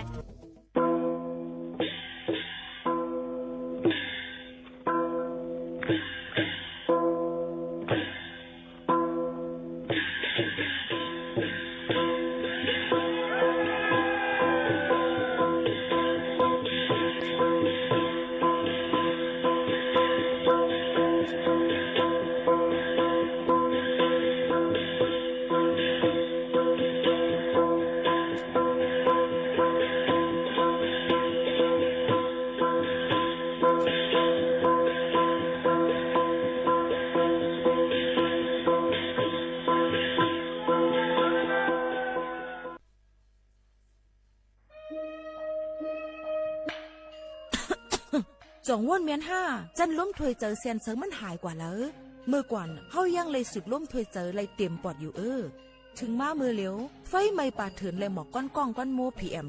2.5เป็นเพต่อสภาวะฟิงตื้นเป็นเสอำกายังปั่นพรให้จ้าต่อไปอยู่หลีเฮาเทียงกวนลูกตีเผาป่าไม่เถินเผากวยเยือยุกยักซ่อมให้จอมโซนเสเป็นเงาหักเฮ็ดเฮาเป็นหมอกก้อนก้องก้อนโมPM 2.5ตุ้มเตอร์ต่อในวันในสนแหล่เป็นเพต่อตั้งเป็นปอดหูเจอจังเป็นตั้งเป็นผายลุ่มเทยเจอต่อลูกอ่อนได้ก้นเท่าเทียงลูกก่อนเฮากูก็หลุเลยใจแถมกันเฮกังลุยอ่ำเผาป่าไม่เถินเฮ็ดแหลนเฮไฟปันเฮียงผูกต้นไม้น้ำเฮากัดจืนใส่ลีกึดลองเผาป่าไม่เถินลดย่อมหมอกควันตาจันร่วมถวยเจอจืนใส่ลีแต่เอาเมื่อในกว่าตาจันร่วมถวยเจออันลีในวันเมื่อนานนั่นตอนตะสู่เฮาและก้นอันมาเอลเลกูก้นนั่นค่ะอ้อเลยตั้งมุงมองห่างดีเสฐานฐาหน้ากอกับสืบข่าวตอน3กรมประชาสัมพันธ์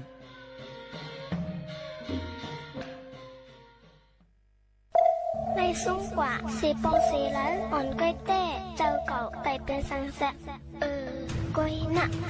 ปอปันซุ้มเสออกไปเต้เจอปันเจ้าเก่านั่นสุดที่นั่นยอง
nơi tu chờ nắng nay hắc tay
เหมือซุ้งค่าเหมือซุ้งพี่น้องพุงยินถ่อมเสียงใดดังเสียงกูก็กูเกิลค่ะ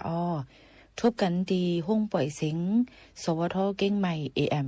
1476กิโลเฮิรตซ์ข่าวยาม10 โมงถึง 11 โมงกลางนาและกลางค่ำกูวันค่ะองค์ที่เหตุการณ์เฮาคายอยู่ดีเส้นตั้ง49ประชาสัมพันธ์จังการเว้งเก้งใหม่50100กับสืบหมายฝนมาเลยดี0532760007ค่ะฮับชอมไลดังเรดิโอออมล้ม AM 1476กิโลเฮิรตซ์ด้วยไลดีดังเพจสวทเก้งใหม่ AM 1476กิโลเฮิรตซ์ค่ะเขาโมคาโนนสุภาวันเชื้อสารวินเป็นผู้ปืนเผาและผู้จัดรายการอยู่เป็นอุ้ยก็อุ้ยเซปอแม่ปีน้องๆเฮาเขาในค่ะในต้นการเฮาค้านั่นเด็กคัดเจอออกมาเกี่ยวกับไปลองตั้งหุ่นนำตั้งหันกว้างเพ่งกว่ามาโนถูกเจอเจียมเจอในคัดเจอออกมาฝากเตือนจุถึงปอแม่ปีน้องเฮาเขาแค่ดอกเปิ้ลมุมมองปันแห้งใหญ่นำเสกำค่ะ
เกี่ยวกับลอง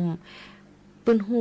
ดังหันจิคิกจอกคอกเอามายืนแหม่งปันพ่อแม่พี่น้องเขาค่ะเกี่ยวกับลองตอนการป้ายยูลีเอามาลองสังเฮาขามาหกมาทบกันในยุ่มยำว่าเตมีนำต้อนพรลีตาพ่อแม่พี่น้องผู้ถ่อมสิงใต้เขาอ่ำนำก่อเก๋นะคะลายรถตั้งไม่คำเจอล่วงแลไล่รับไล่ลีตาเดเฮาขาเด็กเขานอนนั่นเฮาเดเฮ็ดซึ่งหื้อในก็ยุ่มไม่ถ่อมไม่ยุ่มยิ่งโมเขานนตั้งหมดแล้วในก่อมฮัดวานแห่งเก่าค่ะให้ถ่อมไม่เป็นปื้นหู้แก้มโตตอนตาพ่อแม่พี่น้องผู้ถ่อมเขาค่ะนะไล่รถตั้งไม่คำเจอล่วงแลรับไล่ลีมือเฮาขาดดีกว่าเขานอนนั่นเนี่ยก็เปื้อว่นน้ำคำเจยหลายลองจ้อมนาการอันเฮ็ดมาข้าวเฮ็ดการนั่นสิแลมีลองเจยสุกยุงจ้อมการอันเฮ็ดเย้าสิเจอไปเลยเฮ็ดอำนั้นมีลองตั้งสีเปิงเฮ็ดเฮอเจ้าเก่านอนรับหยาบในจึงมือในมีล็อกลายอันจังจอยแก่ไหลให้เจ้าเก่าป้อนนอนรับไหลสิแลอำเป็นตั้งลูตานอนนั่นมาฝากจนถึงพี่น้องผู้ถ่อมเฮาเขาอยู่ค่ะข้อที่1ค่ะอำลีกินน้ำอันมีถัดคาเฟอีนจงรู้จักถัดคาเฟอีนค่ะเหมือนเสียงหนังว่ามีกาแฟที่มีถัดคาเฟอีนน้ำโคคาโคลาเดมีจังใจค่ะก็เปิ้นนั้นแหละถัดเมาอันป้าในกาแฟเนยน้ำเน่งตีเกสุดมันนั่นมันเตจังเพราะว่ามันมีเนี่ยจึงมันสิจังเฮ็ดให้เฮาขาคันตารับคันตานอนในใจสั่นซะในก็จังเป็นไรมื้อหนังยิ่งโมคาโนในกินกาแฟอำไรค่ะนะเฮ็ดหยังล่ะในฉุกแม่นจ้อมกาแฟค่ะกินอำไรใจสั่นค่ะนะเอาค่ะอันที่เนี่ยก็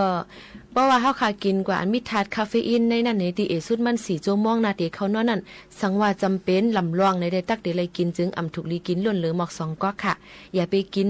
เมื่อเฮาขาได้รับ4ชั่วโมงน่ะอย่าไปกินอันเป็นถาดคาเฟอีนซึ่งหนังไหนค่ะเมื่อขาได้นอนกู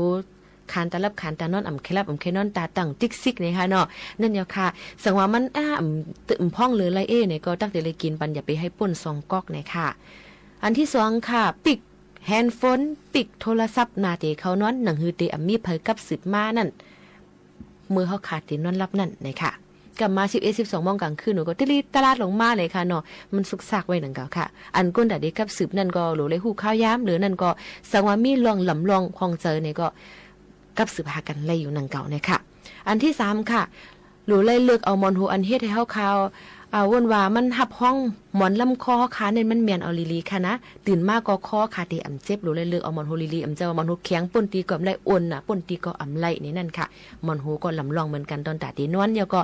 มอนโฮบางอันเนี่ยเพราะว่าเขาค่ะมอนอ่อนเนี่ยเพียวอำนั้นก็แข็งเนี่ยเพียวมันได้จังให้ได้คอขาเจ็บคอคัดจังไหนก็จังเป็นไรค่ะก็นั้นเลยตีให้ได้เขาค่ะนอนรับหยาบค่ะแทงคอนึงค่ะข้อที่4ปืดปันเพ่งความมอยนอนลอยเพ่งความอันอ้วนอ่อนๆมันนั่นค่ะถ่อมหนังสาลมเจอลีหนังหือปฏิเฮ็ดให้ฮู้เมียนว่าลดตั้งไม่เจอเฮาคาออกแปดเพ่งละลายมีผู้ห้องลอยๆนั้นก็ถ่อมเพ่งความอันเจ้าเก่าทรงถ่อมนั่นก็เลยเหมือนกันในค่ะนะ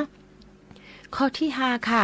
เสียงไฟก็ลำลองเหมือนกันค่ะนะนาเตนอนดูเลยคัดเจอปืดปันเสียงไฟอ่อนเฮอแม่งนั้นก็ไฟสีเหลืองหมักจอกค่ะมันเดจังเฮ็ดให้ลูกหวยตาเฮานั้นม่วนเมเสียง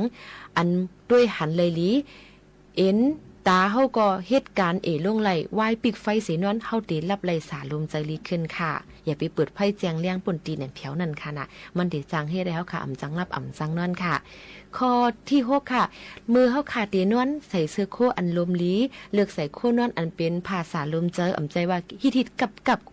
โคกินหวานจังไหนค่ะเนาะกำไต้ได้ว่าโคกินน่ะกินหยาบคันเจอเตียงกับขนาดความอังกฤษว่าจีนนะคะเนาะมันก็มีค่ะอำนั้นก็อย่าไปใส่อันนาป่นเลยเนี่ยเพียวป้อเฮาป้อถูกจอมหนังอายรวมพิมพ์หอมเฮินตินนอนเฮาถูกดีใส่ชุดชั้นในยามนอนเนี่ยค่ะเหมือนหนังว่าถูกดีใส่โคจันตั้งในนั่นค่ะเนาะไปเป็นนางยิงก็ใส่บันเสื้อโคอันลมใจก้นใจก็ใส่เสื้อโคอันลายลมใจมันเนี่ยค่ะถูกดีใส่บันเจ้านั้นเดี๋ยวก็ป้อเป็นนางยิงในเพิ่มเติมปันแจงอิดอ่อนนึงค่ะกันต้อเฮค่ะเราเนาะถ่อมไว้ค่ะเนาะก็เสื้อป้าเสื้อปิดนุ่มเสื้อป้านั่นค่ะเสื้ออันใส่ตอนนั่งยิ่งนั่นค่ะนะซื้อปิดนมในก็ปตินอนถูกดีเลยใส่มันจางที่ฮิตมันจางที่ฮับจางเฮ็ดให้นมเฮาค่ะแกนนั้นก็จางเป็นนมเฮาค่ะที่มีตุ่มมีเป็นกวนออกมาจังไหนค่ะมือเฮาค่ะที่นอนถูกดีเลยใส่ในอันนี้ก็เป็นปื้นฮู้เอามาฝากตอนจุถึงพ่อแม่พี่น้องเขาเอามาในปรับชีวจิตในปรับหลีกไทยเขา อันนึงเนี่ยค่ะเอามาฝากตอนถึงพ่อแม่พี่น้องเขาหยุ่มยามาพ่อแม่พี่น้องเขาเดี๋ยวอะไรยินถ่อมก็เดี๋ยวเป็นลองตั้งลีกันกว่าศึกยินถ่อมด้วยเสเฮอเป็นปืนหูตั้งหันตอนตาพ่อแม่พี่น้องเขาในค่ะ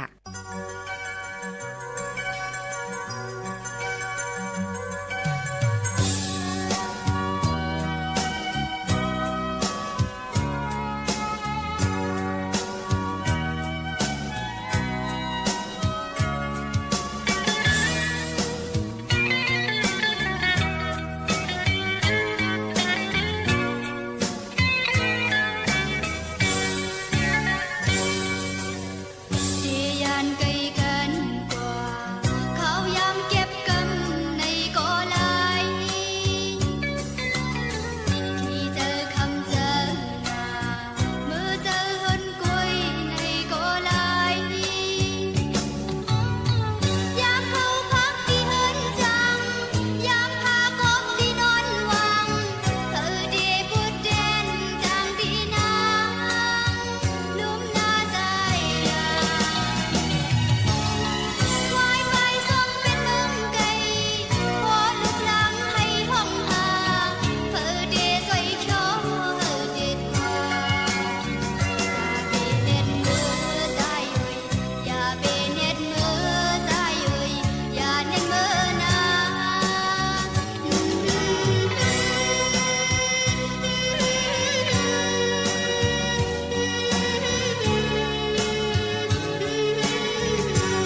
ขาวคกจะไรไกลใจถึงก่อนเป็นเมียเจ้าเกจูเสียอมกาเอกปารังเมียเจ้ากูตีตี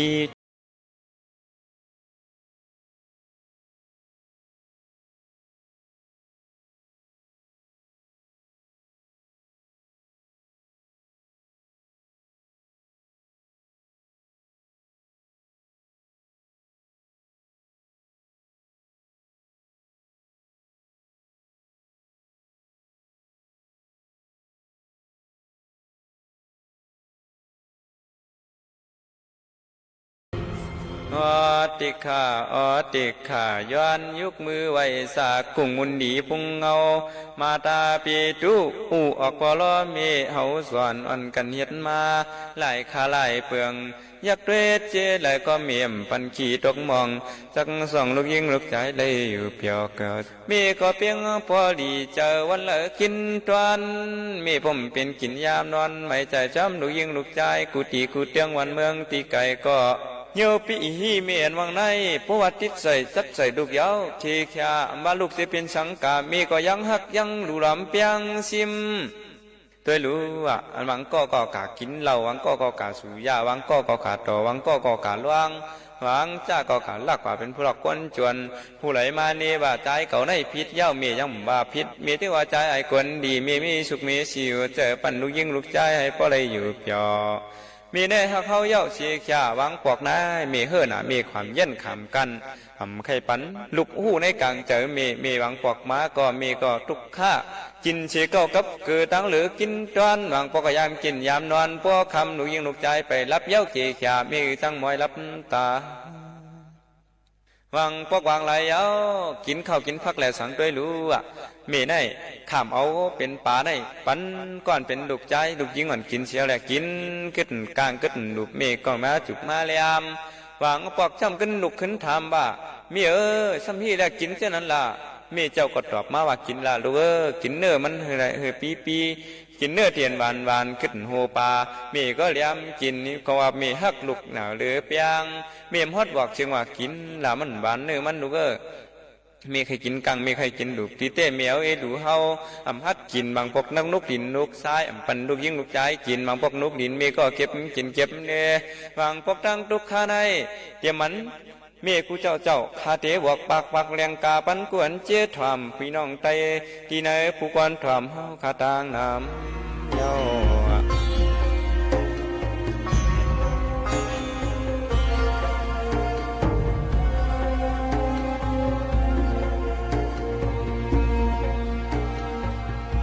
มีอยู่เมื่อนานอันเป็นก้อนหนึ่งมันหูจักกุ่งปอกุ่งเมเจ้าเกจูสอนฮีคอมไล่สอนฮีคอมไล่สอนถึงหน้าวันหนึ่งมามันก็สอนระยะออกวันออกเมืองกะมีลูกมีลางเจียก็มันมีลูกมาให้นะวะก็มันลูกทำใครเมียวกะเมียวมาเลี้ยงไว้เอาปลาในวืดกับเป็นเมียวดูเคยเป็นเมียวกินเมียวก่อนนะไงอยากเลยลูกมันกินอิ่มเมียวขึ้นนั้นจับหมดจับบันมีมันก็เลี้ยมกินก็มันมีมันเลี้ยมกินน้ำวนถึงเมเจ้าเกจูมันก็ไปฮัดบวกถึงมาแทงวันหนึ่งมันก็โหนสมันวืดกว่าล้างคางเฮือนนั่นมันเป็นตองมันนั่นเมียวอันเจนั่นมีวันไหนกะเก็บเลยจำตองอันเมียอันเจนั่นกะหิมมีมันก็ปันดีปันหิมมือเขาก็เรียกนั่นเนาะมีเจ้าเกจูก่อนได้เมื่อเขากินข้าวใหม่ปลานั่นในสังหมายปันกำข้าวใหม่กำข้าวดีสุกสีเพิ่มนกดินนกทรายปันนกปันหมดจีเมียงตอมอะไรความอะไรขึ้นเมตื้นออกมาปันเมมขามกินเย็นกันเมื่ออยู่7 วันก็สู่เข้า9 เดือนก็สู่เกิดว่าจังไหนเสียแล้วตั้งแต่เขาเกิดมาไหนไปตอบคงเกจูอย่างน้องน้อยเนาะมาวนด้วยขึ้นจังไหนเสียแล้วมันก็น้ำตาไหลลงมาน้ำเกี่ยมมันเสียก็ที่หีนอเนี่ยมันมาด้วยต้องมีหักลูกมีก้นก็หลงสัตว์ก็เพ่งกันตรงนั้นเนี่ยมันก็ปอกของมือขึ้นบางเฮินมันขึ้นมือถึงแล้วมีก็และชุดเชียงความกะก็ไม่เกาที่หีเนาะในเมืองกวนเนี่ยปากมีเสียนมีเฮียงมีหมื่นมีล้านมีก็เพียงมีก็เหลียวยาวเนี่ยมันก็เหมือนยังไงให้มีผู้ถอนก้อนหนึ่งมาลาดนี่มันมาไม่ให้อย่างใจให้ก็มันมาขึ้นยาวก็มันมีมันไข่กินมีอยู่เมียวหนึ่งว่ะไข่กินหมักเกียงนะกามาเกียงมาสุกมาต่างวันต่างกวางว่าป้วนรถพื้นวะจังว่ากินเนาะไหนเมื่อมีเมืองกวนเขาหล่อเลี้ยงเขามีเจ้าเกจูเขาเมื่อเขามีเมืองกวนอยู่น่ะเมื่อเตี้ยวตรงตาอาปากกาดไรมาไรอยู่เขาขาหลวนกันลุมล้อมลืมลายอย่าปันมองปันชาตัวรู้เมื่อเขาขาก็เรียกนั่น เมื่อเขาไปหมอลาดกัมมีก็ใครลาดเมื่อไปหมอจุกหมอปันมีก็เอาปันออมต้อมสุกชีในดีในบ้านมีก็มาป้อนปันก้อย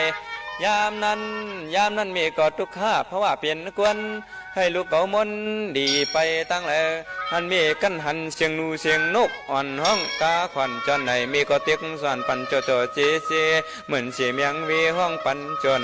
จอดวางพวกนายน้อมีเจ้าโซเล่าโคเก่ามีเจ้าอำต้นไล่ปิน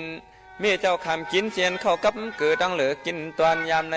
มีเจ้าอ่อมไผ่นั่นตั้งตุกข้าเลือดไม่กาเป็นพื้นเป็นไผ่ชวนใส่เท่าแต่อ่ำหูคุกจะเลยว่าใครกินนมเย้าใครกินข้าวใครเละใครเล้าใครไรใครกินอันใดก็ห้องให้เป็นตั้งไม่ปลอมีนำขึ้นเพราะว่าใจได้ยิงอย่าปันได้ตกลื่นใครย้อนเจสั่งหัวใจสู่พี่น้องเธอเจอไตกูเหมียวตีกูเหมียวผู้คนทำเฮาข้าเพียงกันเยาในกำไม้ขาวทีหวยวันโกสูอันเป็นเมียเจ้ากิจอยู่นางเสียงเมียตาทัดสินธรรมคาเทส่งยินจูเมียตาอันกุงยากุงปอเม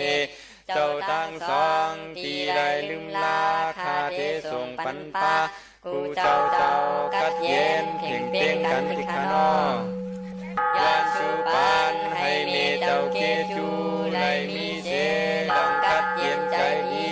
อย่ามีเพมีเกนให้มีเจ้าเกจูไลกัดเย็นดีกว่ามีอาศักยินยาวอยู่ในศาสนาข้าจอมเอาลูกลางต่อเต้าหอเทียดแย้มจากกาตั้งไข่นั้นเสียคำตาเอาข้าลูกหลังยอมสู่อธิษฐานให้มีเจ้าเกจูปอเจ้าเกจูตาเสียงไรกัดเย็นใจสิคำตาโนสาธุ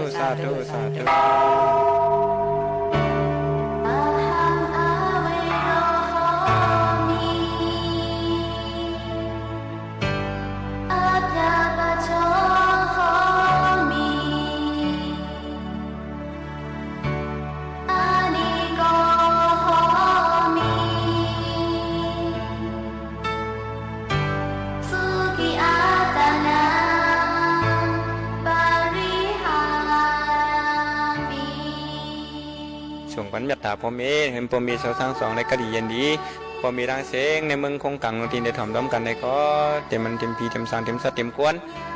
ให้ก็เย็นถึงเพียงกันในข้าวก็มีเจนเสียแล้วเมื่อในก็เป็นวันมีในดาคุกจะได้ใครจะถึงก่อนเป็นเมเจ้าเกจูเฮาเสียแล้วทีในเรื่องดูล้อมลืมลาเกิดพันมันหยาบมาเอานาเคียงเมียเวทเฉาเฮือนอยู่มาข้าวตั้งเก่าเหลือเนี่ยมันจะง่ายเนี่ยมีบางพวกมามีต้องเจ็บต้องแกนใครกินใครหนึ่งใครกากใครเฮ็ดก่อมไรเฮ็ดใครกินไรกินบางพวกโกลุกข้อโกลุกยอมโกลุกตรงบางพวกก็โกลุกอึบโกลุกอยากมีก็กั้นกะหาเฮ็ดมาปันปกเปี้ยนห่อบางพวกมีมไรเจียวบางพวกก็มีตุกคุกจะไล่แอมเป็นลูกยิ่งลูกจ้าตั้งเสียงมาจากไหนเสียแล้วเมื่อไหร่เขาที่ย้อนชื่อปันมีเจ้าเคจูมีจากไหนเสียอะไรมีเจ้าเคจูกูเจ้าปีว่ามีของข้าเจ้าที่อันที่มีอยู่ในเมืองกวนเนี่ยก็เฮอะไรก็เย็นเพียงกันเจ้าวุ่นใหญ่คนน้อคำนั่งหอคำหอขาเนี่ยก็อะไรก็เย็นเพียงกันเสียกัมหอค่ะให้มีเจ้าเคจูได้อยู่ดีกินหวานก็เย็นเชื้อสามีมังกราจะเมียตาตั้งลงตั้งหลายผีหันผีเมียตาเนื้อเมฆะก้นหันก้นเมียตาเนื้อเมฆะสัตหันนี่ก็สัตมีเมียตากรุณาเนื้อเมฆะเสียแล้วให้เมฆะอยู่ดีกินหวานก็เย็นเชื้อสาอีกป้าเมเจ้ากูเจ้าย่านเป็นเมก้นปอก้นอยู่ในเมืองก้นไหนนี่ก็เฮอไรกัดเย็นเพ่งกันอาสักยินยาเพ่งกันสิคำเขา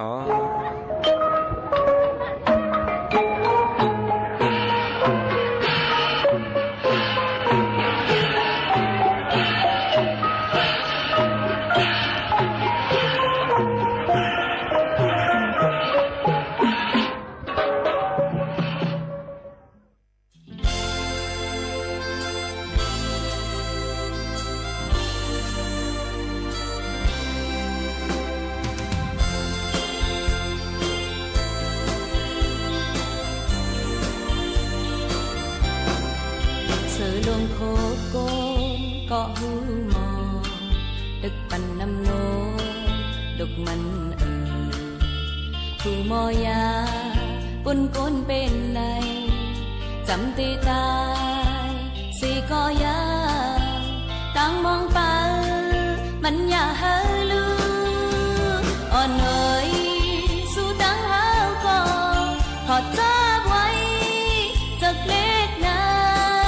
Amazing Amazing Amazing เลอหักปล่อยย้อนก่อนมันเป็นลีจันเพลงก่อนมันเป็นเลยตั้งหักก่อนนะมีมาเนอใจ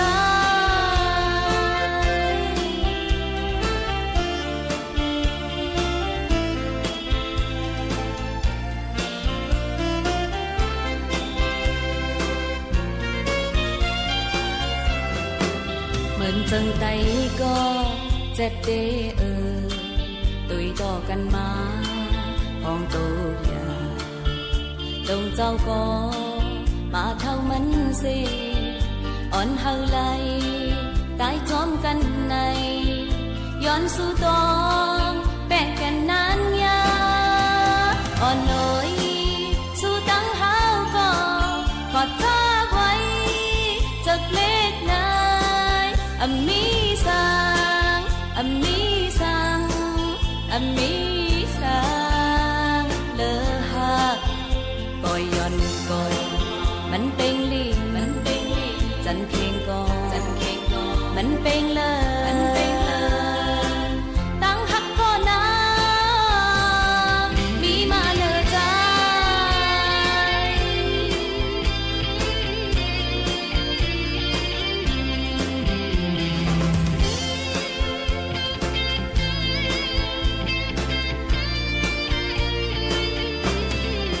ไปหามาคืนปอกกำซองกนออกขอกเอ้ยกนเปิดจูมอซอลัดความโคมหูหวานโฮเจอตะเปออกกูเลิกข้าวยามมาเจียมวันนั้นอ่อนเอ๋ยสู่ตั้งหาก่อขอจ้าไว้จากเล็กนายอมีสังอมีสังอมีสังเลอหักปล่อยย้อนก่อนมันเป็นลีจันเพลงก่อนมันเป็นเลยตั้งหักก่อนนะมีมาเนอใจ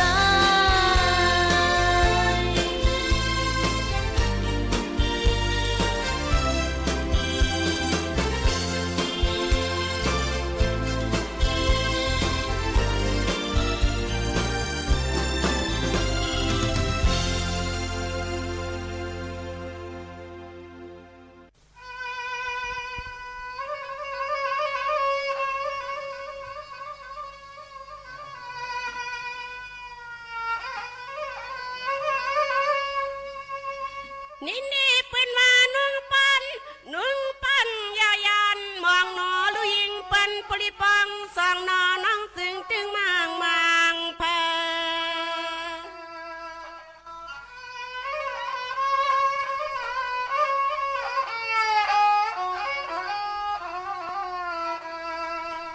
นังอันเปียวตึงมางพื้นลัดความหาติเมอไกลละนอลุยิงปันปรินอนสันปางสังวมพาพองนุนเนนี่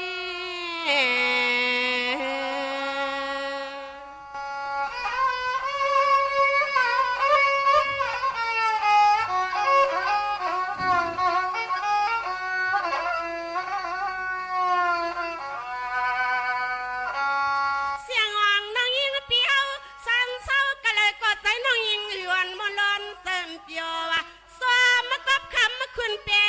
น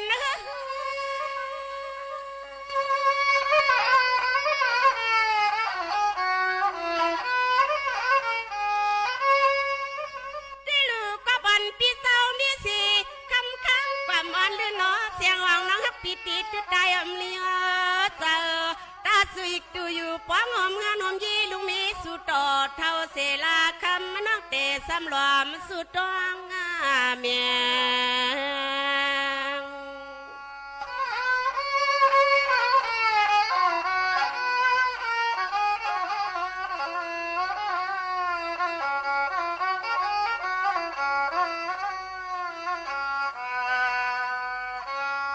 สมานวัน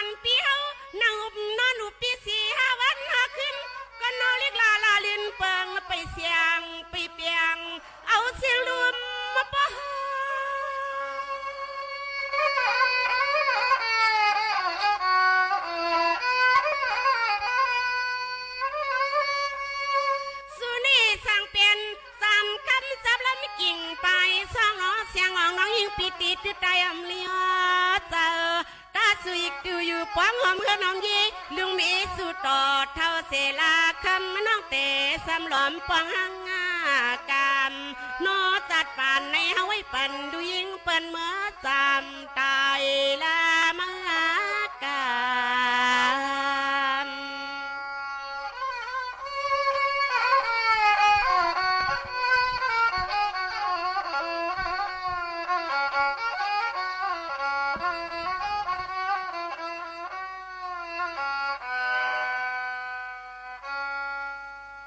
ในวันมื้อในก็เลยมีปืนหูตั้งหันฝากตอนจู้ถึงปอแม่ปีๆน้องๆเขาเนี่ยค่ะตั้งทัดสางในอ่ำมีอ่ำเป็นในนั่นค่ะอ๋อโหในนั่นในก็คัดใจเอามาเสียแล้วเอามาฝากตอนจู้ถึงปอแม่ปีๆน้องๆเขาในค่ะตั้งทัดสางในนั่นอ่ำมีก็อ่ำเป็นค่ะอ่ำมีตั้งทัดสางในก็อ่ำจังขึ้นใหญ่ไล่ในหู้ถึงกันอยู่ก็เผอเลยญาติทัดสางเต้ๆมาในซ้ำอ่ำใครย่อมหับในนั่นเตว่าย้อนไปแก่ทวนเลยหือ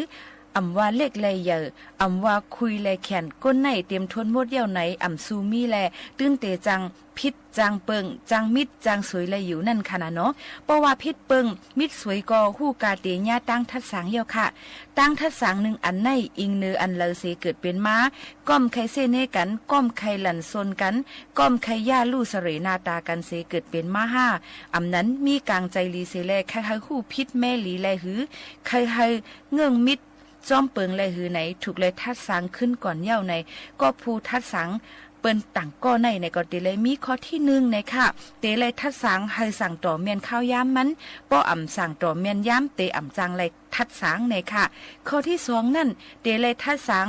ตั้งคออันจือความเจอเตอ่ำเลยทัดสังตั้งคออ่ำจือความอ่ำเจอนั่นเสเป็นรองเย้าตัวกว่าในค่ะข้อที่3ค่ะเตเลยทัดสางตั้งคอโอนความนวลสีแลเตอำเลยทัดสางตั้งคอหาวความเลื้งเนี่ยค่ะข้อที่4เตเลยทัดสางตั้งคอความอันจับเลยพรหลีเตอำเลยทัดสางตั้งคอความอันอำจับเลยพรหลีนั่นเตอำถูกเป็นย้อนนั่นแหละเตเลยทัดสางคอความอันจืออันเจอจับเลยพรหลีมันนั่นในค่ะข้อที่5ค่ะเตเลยทัดสางตั้งเจอหักเมตตาเตอำเลยทัดสางตั้งเจอลำโตซาเสเตเลยทัดสังตั้งเจอหักเมตตาเตอำเลยทัดสังตั้งเจอลำโตซาโมหะในนั่นค่ะสังเจอว่าก็ผู้ทัดสังในทัดสังเลยตั้งกลางเจอลีหนังในจอดนาสุดนั่นในจึงจ่องเจิงเจ้าเก่านั่นเตหมจมยำหับเลยอยู่หือจมหับเกาหลีหรืออำไลและหับก็เย้าตื้นว่าอำหับไลก็อย่าตาเตแวดรอดไลตั้งทัดสังนั่นเตหยาบอยู่อ่ำไล่หนึ่งก็ไล่หนึ่งเย้าในอ่ำกำหนึ่งก็กำหนึ่งเตญ่อยู่อ่ำห้างเซในเสแลสังว่าอ่ำเคยกำยาเปิ้นทัดสางในได้ก็เจ้าเก่าหลูเลยฮัดทัดสางขึ้นตัวเจ้าเก่านำเสแลคัดเจอคืบหน้ากว่าก้วยเย้าในค่ะกังเจอแลโจปันเฮาเมียนห้อยเหลียวกันเซกำในยุ่มย้ำว่าสังว่าอ่ำห้องหับไลอันเปิ้นทัดสางเฮาค่ะสังว่าอ่ำเคยเปลี่ยนก้นกำก็ให้เปิ้นทัดสางเฮาขายอยู่ติ๊กเย้าในจึงเตไลเมทัดสางวนสอนออนลีในตัวเฮาใจเฮาอ่อนตั้งสุดเสียแหละคึงปองเฮ็ดสร้างกว่าหนังกลางใจเฮาคาและในโจปางนั่นเฮอเมียนเลยอันเดียวกันเสสืบคึงปองเฮ็ดสร้างกว่าเสกัมในอันนี้ก็เป็นข้อความปันเฮียงเจอเป็นข้อความอันดีเลยเจอยก็มาฝากปันพี่น้องเขาเฮาหมอมุ่นแม่เนี่ยนั่นค่ะให้หมอมุ่นแม่โตเฮาใจเฮาอันว่านั่นโตเจ้าเก่าคู่ลีเลยเสเปิ้นในนั่นค่ะโตเจ้าเก่านั่นเนี่ยค่ะแต่เฮ็ดผิดกะหือกะเย้าเปียดเปิ้นไหลอยู่กะหือกะเย้าตั้งนำตั้งหลายกะเย้าก้วยกาโตเจ้าเก่าเตเปียดขึ้นโตเจ้าเก่าอำไลนั้นสังว่าอำใครให้เปิ้นเปียดเฮาก็อำตามหรือเปียดเปิ้นมังปอกมังไรมาในโตยุกอย่างมาในค่ะเฮาฮู้อยู่ว่าเขานั่นเปียดเฮาเขาก็คัดเจอแก่งเขาครับใครเปียดเฮาเป็นนั้นมีในอำเจออำเป็นนั้นมีในก้วยกาว่าอันน่ะฮู้อยู่นั่นเฮาเฮ่อต่างเขาค่ะเฮ่อจึงอยู่แล้วในเฮ่อว่าสู่อำเฮ่อห้าอันสู่มาคัดเจอเปียดเฮานั่นในดิเตงฮู้ว่าเขาเปียดเฮานั่นน่ะค่ะย้อนนั่นแหละดูเจ้าเก่าติขึ้นเลยทัดสางขึ้นตัวเจ้าเก่าลีเอาข้าวย้ำอันมีนั่นเสิแลหมอว่นสอนหันถึงลองลีเส10ครึ่งปองให้สร้างกว่าเซกัมในอันนี้ก็เป็นปอดอ่อนตอนนึงเอามาฝากตอนจุดถึงพี่น้องเขาให้แรงยินถ่อมจ้อมกันค่ะ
เฮาค่ะอยู่เป็นอ้อยก็อ้อยเสกันข้าวยำจำหมดจำเซ็งค่ะเนาะเดย้อนผัดยันปอหน่อยพี่น้องเขาเมื่อกว่าก่อน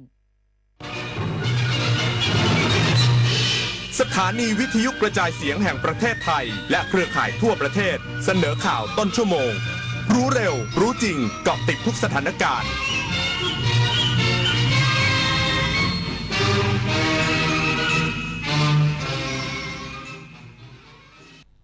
รับฟังข่าวต้นชั่วโมง 23 นาฬิกากับยุทธพรบานเย็นครับกสทช.เตรียมเปิดรับฟังความคิดเห็นร่างกฎหมายขึ้นทะเบียนซิมบ็อกซ์เป็นเครื่องมือปราบปรามแก๊ง call center อีกสักครู่กลับมาติดตามรายละเอียดครับปกติเวลากินเหลือแบบนี้คุณทิ้งอาหารกันยังไงคะ รู้หรือไม่ว่าปัญหาขยะอาหารก่อให้เกิดก๊าซเรือนกระจกเพิ่มขึ้นถึง 8% ส่งผลให้เกิดภาวะโลกร้อนวิกฤตปัญหาสิ่งแวดล้อมที่ทั่วโลกกำลังเผชิญมาร่วมกันจัดการขยะอาหารด้วยการกินแต่พอดีไม่เหลือทิ้งเปลี่ยนขยะให้เป็นประโยชน์เศษอาหารไปทำปุ๋ยอินทรีย์หรือแปรรูปเป็นพลังงานนำกลับมาใช้ใหม่ลดขยะลดโลกร้อนเราเปลี่ยนโลกเปลี่ยนป่ารักน้ำหนึ่งในโครงการอันเนื่องมาจากพระราชดำริของสมเด็จพระนางเจ้าสิริกิติ์พระบรมราชินีนาถพระบรมราชชนนีพันปีหลวงที่ก่อให้เกิดประโยชน์สุขแก่ราษฎรในการฟื้นฟูป่าที่เสื่อมโทรมให้เป็นบริเวณต้นน้ำลำธารอนุรักษ์ปลูกฝังให้คนรักและหวงแหนป่าไม้ช่วยให้ราษฎรที่ขาดแคลนที่ดินทำกินได้มีที่อยู่เป็นหลักแหล่งมีอาชีพและยับยั้งการตัดไม้ทำลายป่าอายุเข้าเลข 6 แล้วจะเริ่มต้นอาชีพใหม่ได้ไหมนะได้สิครับผู้สูงอายุ60ปีขึ้นไปที่ยังมีไฟสามารถกู้ยืมเงินทุนประกอบอาชีพกับกองทุนผู้สูงอายุได้ไม่เกิน 30,000 บาทต่อคนหรือ 100,000 บาทต่อกลุ่มผ่อน3 ปีไม่มีดอกเบี้ยพร้อมก้าวสู่การเริ่มต้นอีกครั้งอย่างมั่นคงดีจังเลยแบบนี้จะได้เปิดร้านเล็กๆอย่างที่ฝันไว้สักทีเงินทุนปลอดดอกเบี้ยกับกองทุนผู้สูงอายุสอบถามเพิ่มเติมได้ที่กรมกิจการผู้สูงอายุ1300คนชอบตื่นเช้าฟังข่าวตอนเช้าให้ทุกเช้ามีสาระตีของร้องข่าวสื่อสารตรงถึงชาวบ้านในทุกพื้นที่ผ่านหอกระจายข่าวทั่วไทยจากการจับมือกันแน่นของกรมประชาสัมพันธ์และกระทรวงมหาดไทยออกอากาศทุกวันเวลา 6:30 น.ถึง 6:45 น.ในรายการข่าวยามเช้า FM 92.5 เมกะเฮิรตซ์ทางสถานีวิทยุกระจายเสียงแห่งประเทศไทยและเครือข่ายทั่วประเทศกสทช.เตรียมเปิดรับฟังความคิดเห็นร่างกฎหมายขึ้นทะเบียนซิมบ็อกซ์ซึ่งเป็นเครื่องมือปราบปรามแก๊ง call center กำหนดโทษหนักทั้งปรับและจำคุกถึง 5 ปีพลตำรวจเอกณัฐธร เพราะสุนทรกรรมการกิจการกระจายเสียงกิจการโทรทัศน์และกิจการโทรคมนาคมแห่งชาติหรือกสทช.กล่าวว่ากสทช.มีมติให้นำร่างประกาศกสทช.เรื่องเครื่องวิทยุคมนาคมและสถานีวิทยุคมนาคมที่ได้รับการยกเว้นไม่ต้องได้รับใบอนุญาตตามพระราชบัญญัติวิทยุคมนาคมพ.ศ. 2498 ฉบับที่ 3 ไปรับฟังความคิดเห็นสาธารณะโดยสาระสำคัญของกฎหมายฉบับนี้กำหนดให้ยกเลิกหลักเกณฑ์เดิมที่ยกเว้นให้เครื่องซิมบ็อกซ์ที่ผ่านการตรวจสอบมาตรฐานไม่ต้องขออนุญาตให้มีใช้นำเข้านำออกหรือค้าและจากกฎหมายฉบับนี้ผ่านผู้ที่จะขอมีใช้นำเข้านำออกหรือค้าซิมบ็อกซ์ตั้งแต่4ซิมขึ้นไปจะต้องได้รับอนุญาตเพื่อใช้เป็นฐานข้อมูลตรวจสอบการเชื่อมต่อกับโครงข่ายโทรคมนาคมเพื่อป้องกันและปราบปรามอาชญากรรมทางเทคโนโลยีหากไม่ดำเนินการจะมีความผิดโทษจำคุกไม่เกิน5 ปีหรือปรับไม่เกิน 100,000 บาทเมื่อมีผลบังคับใช้ผู้ที่ถือครองจะต้องดำเนินการภายใน90 วันหลังจากกฎหมายมีผลบังคับใช้ชวิสาประทุมมารายงานกระทรวงทรัพยากรธรรมชาติและสิ่งแวดล้อมนำระบบe-ticketเพิ่มประสิทธิภาพการจัดเก็บเงินรายได้ของอุทยานแห่งชาติทั่วประเทศนายเฉลิมชัยศรีอ่อนรัฐมนตรีว่าการกระทรวงทรัพยากรธรรมชาติและสิ่งแวดล้อมกล่าวว่าได้มอบนโยบายให้กรมอุทยานแห่งชาติสัตว์ป่าและพันธุ์พืชปรับปรุงมาตรการเก็บเงินรายได้จากอุทยานแห่งชาติให้มีความโปร่งใสมากขึ้นเพื่อนำเงินรายได้มาพัฒนาท้องถิ่นดูแลอนุรักษ์พื้นที่อุทยานแห่งชาติและพัฒนาระบบการให้บริการของอุทยานแห่งชาติให้ได้มาตรฐานเทียบเท่าสากลโดยนำระบบe-ticketมาใช้งานให้ทันฤดูการท่องเที่ยวช่วงเดือนตุลาคมซึ่งจะเป็นประโยชน์ทำให้รู้ถึงจำนวนนักท่องเที่ยวที่แท้จริงที่เข้ามาใช้บริการอุทยานแห่งชาติแต่ละแห่งและยังเป็นระบบช่วยอำนวยความสะดวกการจองเข้าใช้บริการต่างๆที่มีภายในอุทยานแห่งชาติแต่ละแห่งให้กับนักท่องเที่ยวด้วยปิยาปัญญังเทียนรายงานก กรมพัฒนาฝีมือแรงงานจับมือเอกชนปั้นช่างเชื่อมส่งออกทำงานต่างประเทศการันตีรายได้ไม่ต่ำกว่า 70,000 บาทต่อเดือนพร้อมสวัสดิการตามกฎหมายนายเดชาพฤกษ์พัฒนารักษ์อธิบดีกรมพัฒนาฝีมือแรงงานและนางสาวอรัญญาสกุลโกศลประธานสมาคมนายจ้างส่งเสริมแรงงานไทยลงนามบันทึกข้อตกลงความร่วมมือว่าด้วยการพัฒนาฝีมือแรงงานเพื่อร่วมกันจัดฝึกอบรมพัฒนาทักษะฝีมือแรงงานวิชาชีพช่างเชื่อมหรือช่างประกอบสำหรับอุตสาหกรรมอู่ต่อเรือและฝึกภาษาเกาหลีเพื่อเข้าทำงานกับบริษัท HD Hyundai Heavy Industry จำกัดมหาชนที่ประเทศสาธารณรัฐเกาหลีมีความต้องการช่างฝีมือสำหรับอุตสาหกรรมอู่ต่อเรือจำนวน500คนมีรายได้เฉลี่ย 70,000 บาทต่อเดือนรวมไปถึงประเทศอิสราเอลมีความต้องการช่างฝีมือกลุ่มช่างก่อสร้างมีความเชี่ยวชาญด้านวิชาชีพหลายด้านหรือ Multi Skill ได้แก่ช่างเชื่อมช่างปูนช่างไม้และช่างเหล็กจำนวน 8,000 คนมีรายได้เฉลี่ย 77,000 บาทต่อเดือนโดยทางบริษัทฮุนไดส่งครูฝึกจากเกาหลีพร้อมอุปกรณ์นำเข้ามาฝึกในประเทศไทยมูลค่า 40 ล้านบาทผู้ฝึกจะได้รับเบี้ยเลี้ยงวันละ 700 บาทค่าอาหารอีกวันละ 150 บาทรวมวันละ 850 บาทต่อคนเมื่อฝึกอบรมเสร็จสิ้นจะได้เข้าทำงานกับบริษัทฮุนไดไปทำงานอย่างถูกต้องตามกฎหมายที่ประเทศเกาหลีใต้ด้วยวีซ่า E7 หรือวีซ่าแรงงานมีทักษะฝีมือวีซ่าทำงาน 4 ปีต่ออายุได้อีก 1 ปีผู้สนใจฝึกอบรมติดต่อสอบถามได้ที่สมาคมนายจ้างส่งเสริมแรงงานไทยหมายเลขโทรศัพท์062-091-6783หรือติดต่อบริษัทจัดหางานเวอร์แมปจำกัดหรือติดต่อทางสำนักงานหรือสถาบันพัฒนาฝีมือแรงงานจังหวัดทั่วประเทศนิตยาคุณสิมรายงานจบข่าวยุทธพรบานเย็นอ่านรับฟังข่าวต้นชั่วโมงครั้งต่อไปเวลา 6 นาฬิกาครับติดตามข่าวที่นำเสนอไปแล้วได้ที่ www.thainews.prd.go.th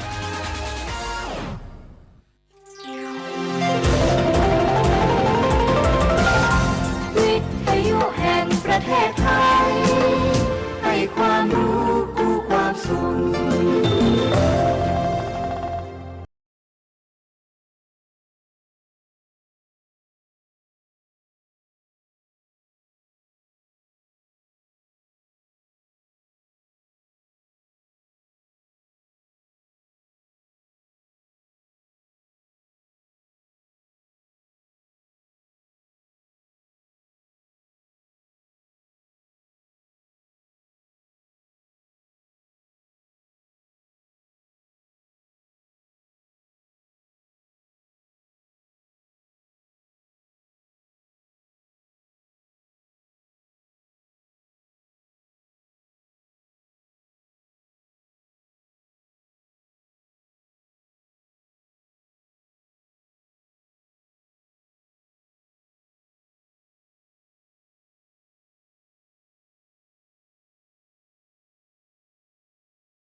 จากกันคือนำท้องเราแนบซบเนาเคล้าคลอพอโปรดพิรมว่าลำบำเรอเธอให้ชิดชมฉันกอดเล่าลมชื่นใจถูกแก้มนวลช่างยวนเย้าตรึงจิตข้านึงถึงวันรักษาหรือไทยหอมหอมนวลปรางไม่สางหายไปถึงห่างแสนไกลจำติดหัวใจมีเลือนยามรักร้างแรมกันเพื่อทุกคืนวันติดตรึงใจฝันเดือนมาเจอกันแล้วอย่าเฉยเชือนฉันมาเยี่ยมเยือนอย่างเคยสุดที่รักลืมแล้วหรือไรโปรดเห็นใจขอให้สมจิตคิดเชยหวานถึงงานใดจงอย่าร้างเลยขออย่าเฉยเมยรักเอ่ยขอให้เหมือนเดิม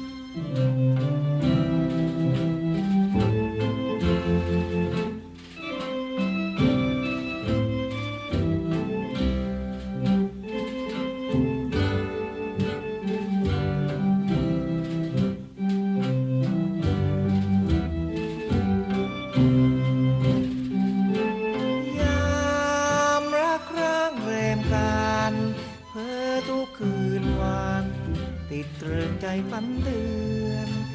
มาเจอกันแล้วอย่าเฉยเชือน